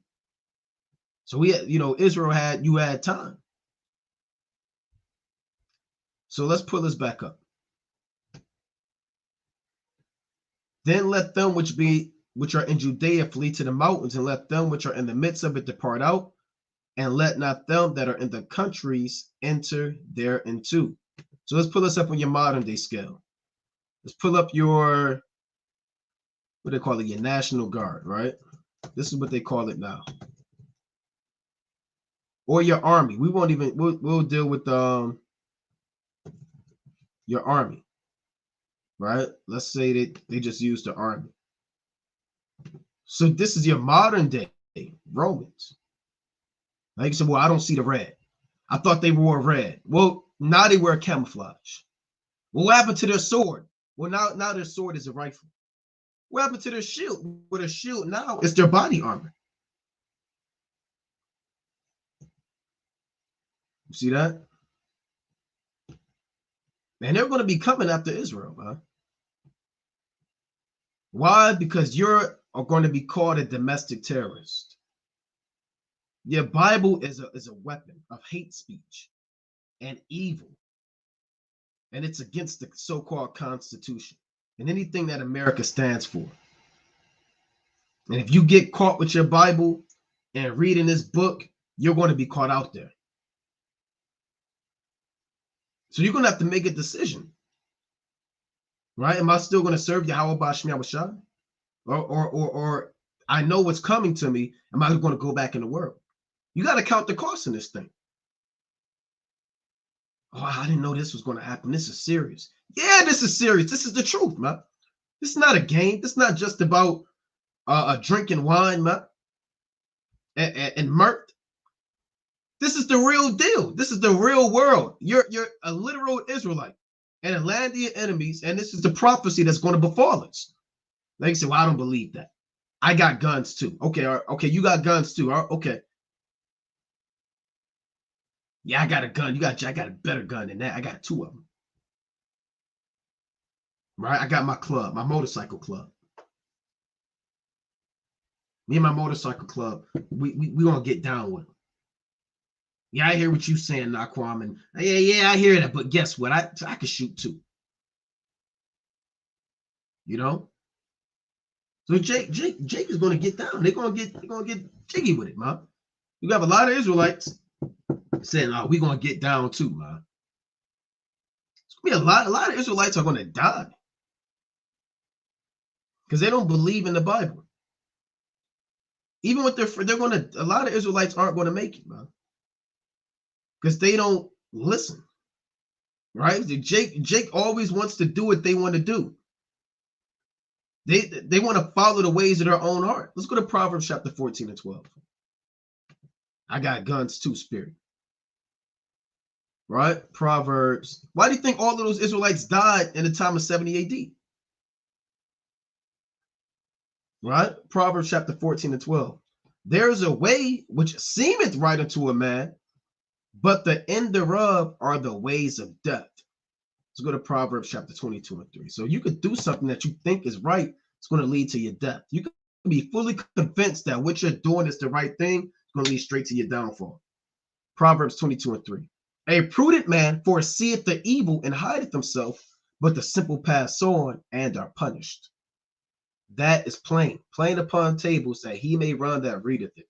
When you're prudent, you have discernment, right? You're very circumspect. A prudent person is a person that's very spiritual. They're analytical, right? They weigh out the pros and the cons. They're thinking about evil that may happen before it happens, right? They're very observant, right? A prudent person is very observant.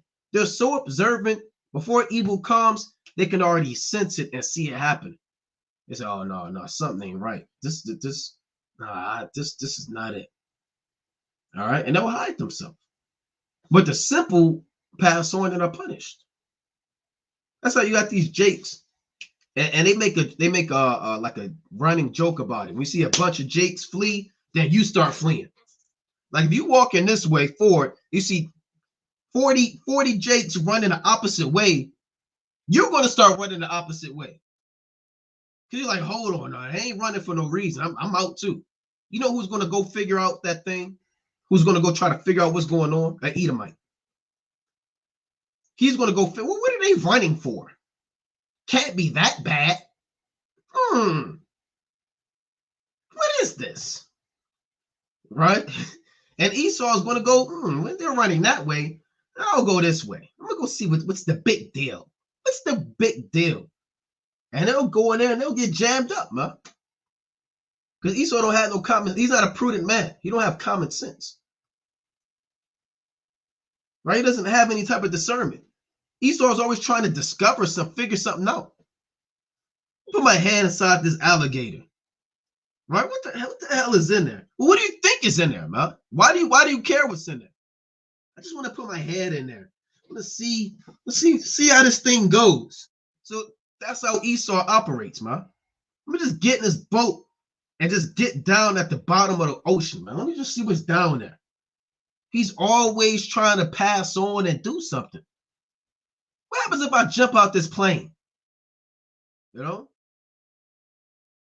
These Edomites be jumping off of buildings, doing front flips and climbing on the edge and spiraling off and doing parkour and freaking off, and they be dying because they don't have any prudence, right? And a lot of Jakes don't have any prudence, man. Right? Like I said, they're going to try to go, where is it at? Toe to toe. These guys are trained to kill. Let's go to 2nd Esdras chapter 16.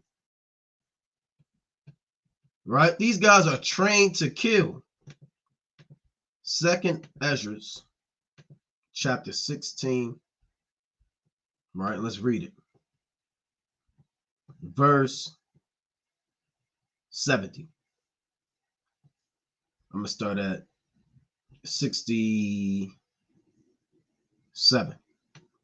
For behold, the Most High himself is the judge.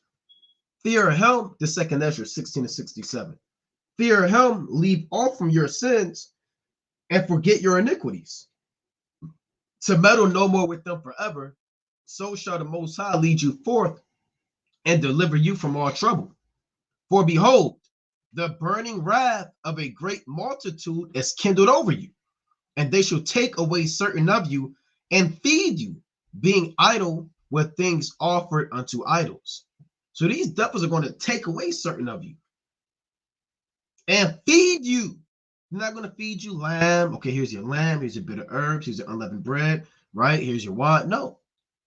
What are they going to feed you? They're going to feed you with things offered unto idols. All right? And you're going to be idle, meaning it's going to be against your will. You're going to be constrained, tied up, handcuffed. And you're going to have to make that decision. Hey, am I going to get down with this man's system, or am I going to get down with Yahweh Bashmi Awashad?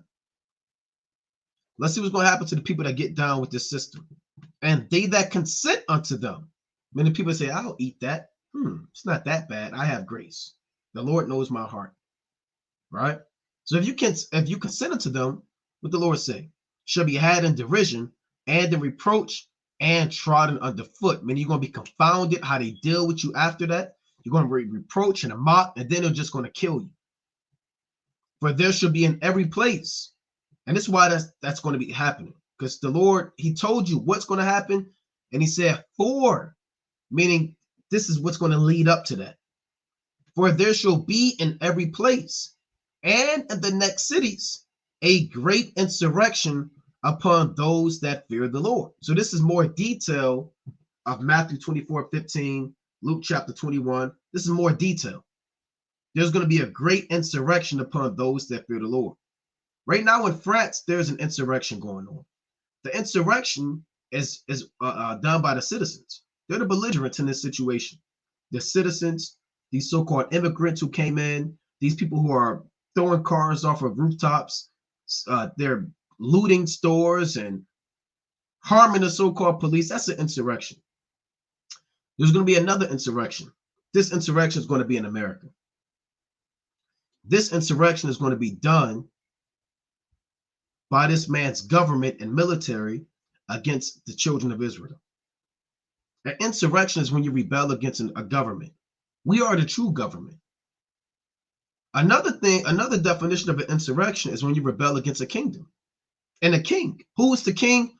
Yahweh Shai. Yahweh Bashmi Yahweh Shai. And he's building his kingdom inside of America right now. Literally, as we speak, Yahweh Shai is building a kingdom in America. Because we are the kingdom. Let's get that in the book of Daniel, chapter 2. And they see that, and we see it too. You can't have two kingdoms in the same land. That's going to naturally lead to war. Right? You can't have two kings ruling the same territory. So right now you got Esau being a king, and you got Yahweh Shai building up a kingdom. All right? This is the book of Daniel, chapter 2 and 44. It reads, and in the days of these kings, meaning in the days of these 10 toes, the European Union, right, NATO, etc. And in the days of these kings shall the Most High of heaven set up a kingdom. That doesn't mean in Jerusalem right now there's a kingdom being built. That's speaking about chiefly in Babylon the Great, the Lord is building a kingdom. There are stones. There's a wall. There's a temple. There's an altar. There's gates and leaders and priests and kings and citizens and wives and children and sacrifices all being done. And that's why these Roman armies are going to compass this city, this kingdom that the Most High is establishing. All right? It reads, which shall never be destroyed, and the kingdom shall not be left to other people. So this Bible ain't for everybody. Everybody can't be part of this thing. But it shall break in pieces and consume all these kingdoms, and it shall stand forever. Thus saith the Lord, thus saith Yahweh, Ba'ashima Mashiach wa Malak Yahushua. We are a kingdom. And Esau knows that we are a kingdom. The only one that don't know that we're a kingdom are these Negroes in the world who think that we're just Muslims out there. We can be out there reading the Bible for 40 minutes, teaching Jake the nationality, and the first thing they say, are you guys Muslim? They're the only ones that don't know that we're a kingdom. Or you guys are reading a white man's book. Who wrote that Bible? King James was a Sodomite. What version is that? Jake, you're the only one that don't know what's going on, man. Literally every other leaders of the nations know what's going on, but you Jakes in the world, man. Jake, you're lost, man. You are absolutely lost. Let's go back to this. 2nd Esdras chapter 16 and 17.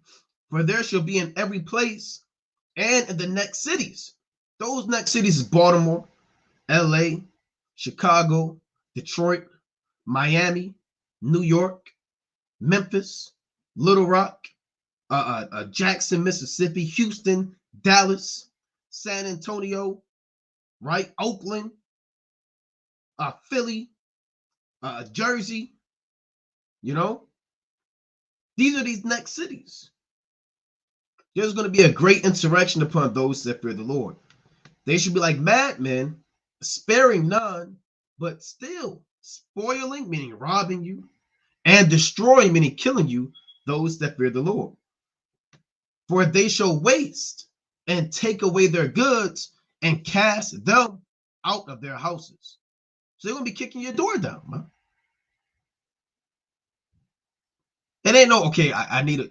Jake, now you can have your damn wife recording. You see this, babe? Record them. Where's your warrant? You are Jake, now you can talk all types of talk to these Edomites. You are a public servant. I need your badge and I need your name and your badge number. You got that? You record this, baby, record this. Yeah, I'm recording. Right now you could do that, man. You know? You can call your lawyer. I saw this one video, this Jake, he was getting hemmed up by Esau. He said, call my lawyer. So another Jake kind of got in his phone and kind of called his lawyer. His lawyer was kind of getting on the police, man. Right now, you can kind of do these things, right?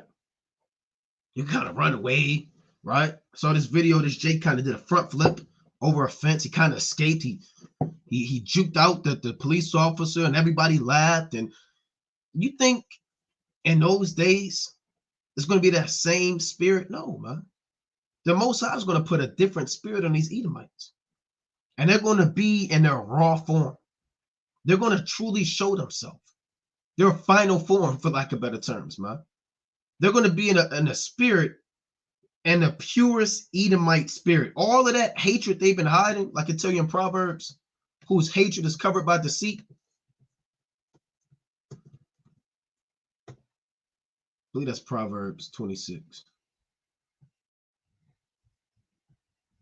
And 26. Whose hatred is covered by deceit, his wickedness shall be showed before the whole congregation. Now, when is his wickedness going to be showed? Chiefly in the time of Jacob's trouble. Because right now his hatred is covered by deceit. He'll say good morning, and he'll shake your hand at the plantation. Hey, Esau might hold the door for you, man. You might be leaving, might have a few bags. Oh, let me get that. You know? Right now, Esau, he'll do things, man. He might pull over. Hey, look, you had a flat tire. Change your tire. Call the police, and the police kind of, hey, look, we got this under control. So right now, their hatred is covered by deceit, but in those days, their wickedness is going to be shown before the entire nation, before the whole congregation. That's why they're going to be like madmen. The word mad really means crazy, insane. Let's pull up the etymology of mad. Doesn't mean, oh, I'm angry, right? This word mad, it says disordered. See, nobody uses the words rightly, right? You got your child. I'm mad. Well, what does the word mad really mean? Disordered in intellect, meaning you can't think straight. You're insane. You're mentally unstable or unstable. You don't make the best decisions. He's a madman. That's what they say, right? Demented, crazy, insane, from the Old English Jeremiah, out of one's mind. So Esau is going to be out of his mind, foaming at the mouth, right? That's an Israelite shooting, headshots, killing. No asking questions, not asking about a warrant, not trying to figure nothing out, no judgment, no type of rationality, just killing like a pit bull on the loose. He's going to be out of his mind. Usually, let me read this again. Disordered in intellect, demented, crazy, insane. From Old English, Jeremiah, out of one's mind. Usually implying also violent excitement. Also foolish, extremely stupid, rendered insane. Rendered insane. Right? Let's jump down. Beside oneself with excitement or enthusiasm, under the influence of uncontrollable emotion.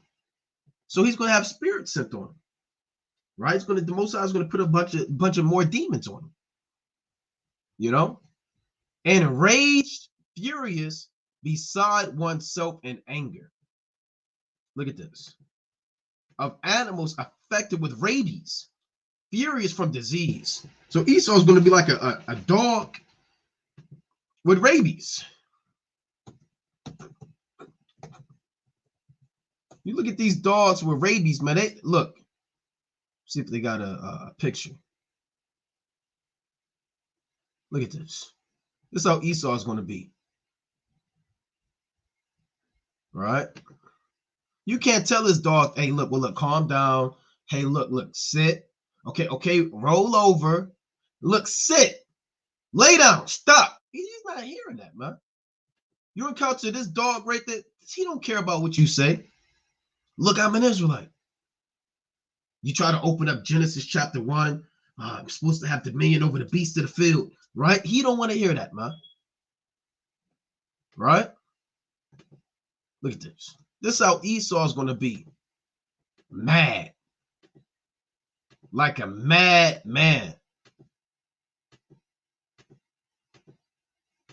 Because he is a beast, man. Sparing none, but still spoiling and destroying those that fear the Lord. And he's going to show those teeth. They should be like madmen, sparing none, but still spoiling and destroying those that fear the Lord. For they shall waste and take away their goods and cast them out of their houses. Then shall they be known who are my chosen, but they should be tried as gold in the fire. So let's jump up a little bit, right? They should be tried as gold in the fire. 2nd Esdras chapter 16 and verse 40. O my people, hear my word, make you ready to thy battle, and in those evils be even as pilgrims upon the earth.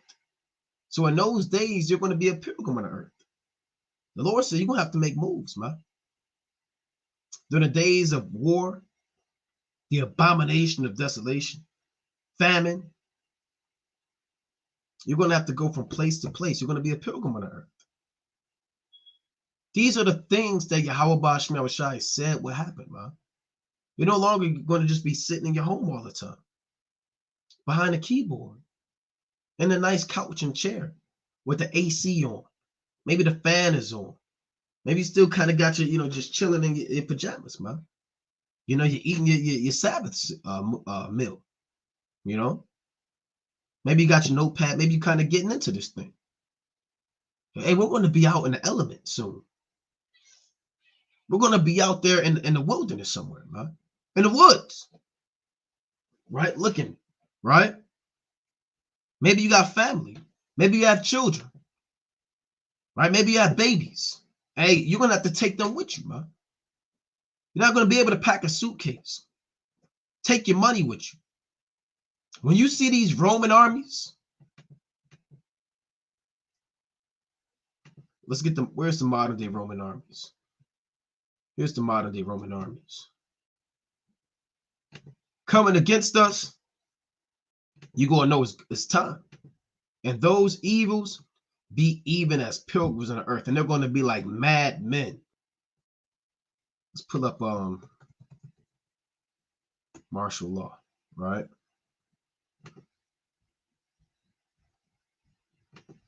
See that? That's what's so-called. They said they want to create that state of emergency in France. Let's see. I wanted to see a picture of the. Let's see.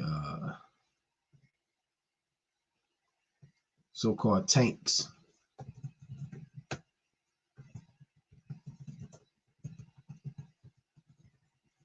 Right, Salakia. Martial law, right? So you're going to see the tanks. You're going to see those vehicle jeeps. And you're going to know, hey, look, it's time. And that's from a movie. That's from the movie The Siege. If you've seen that movie The Siege, they kind of enforced martial law.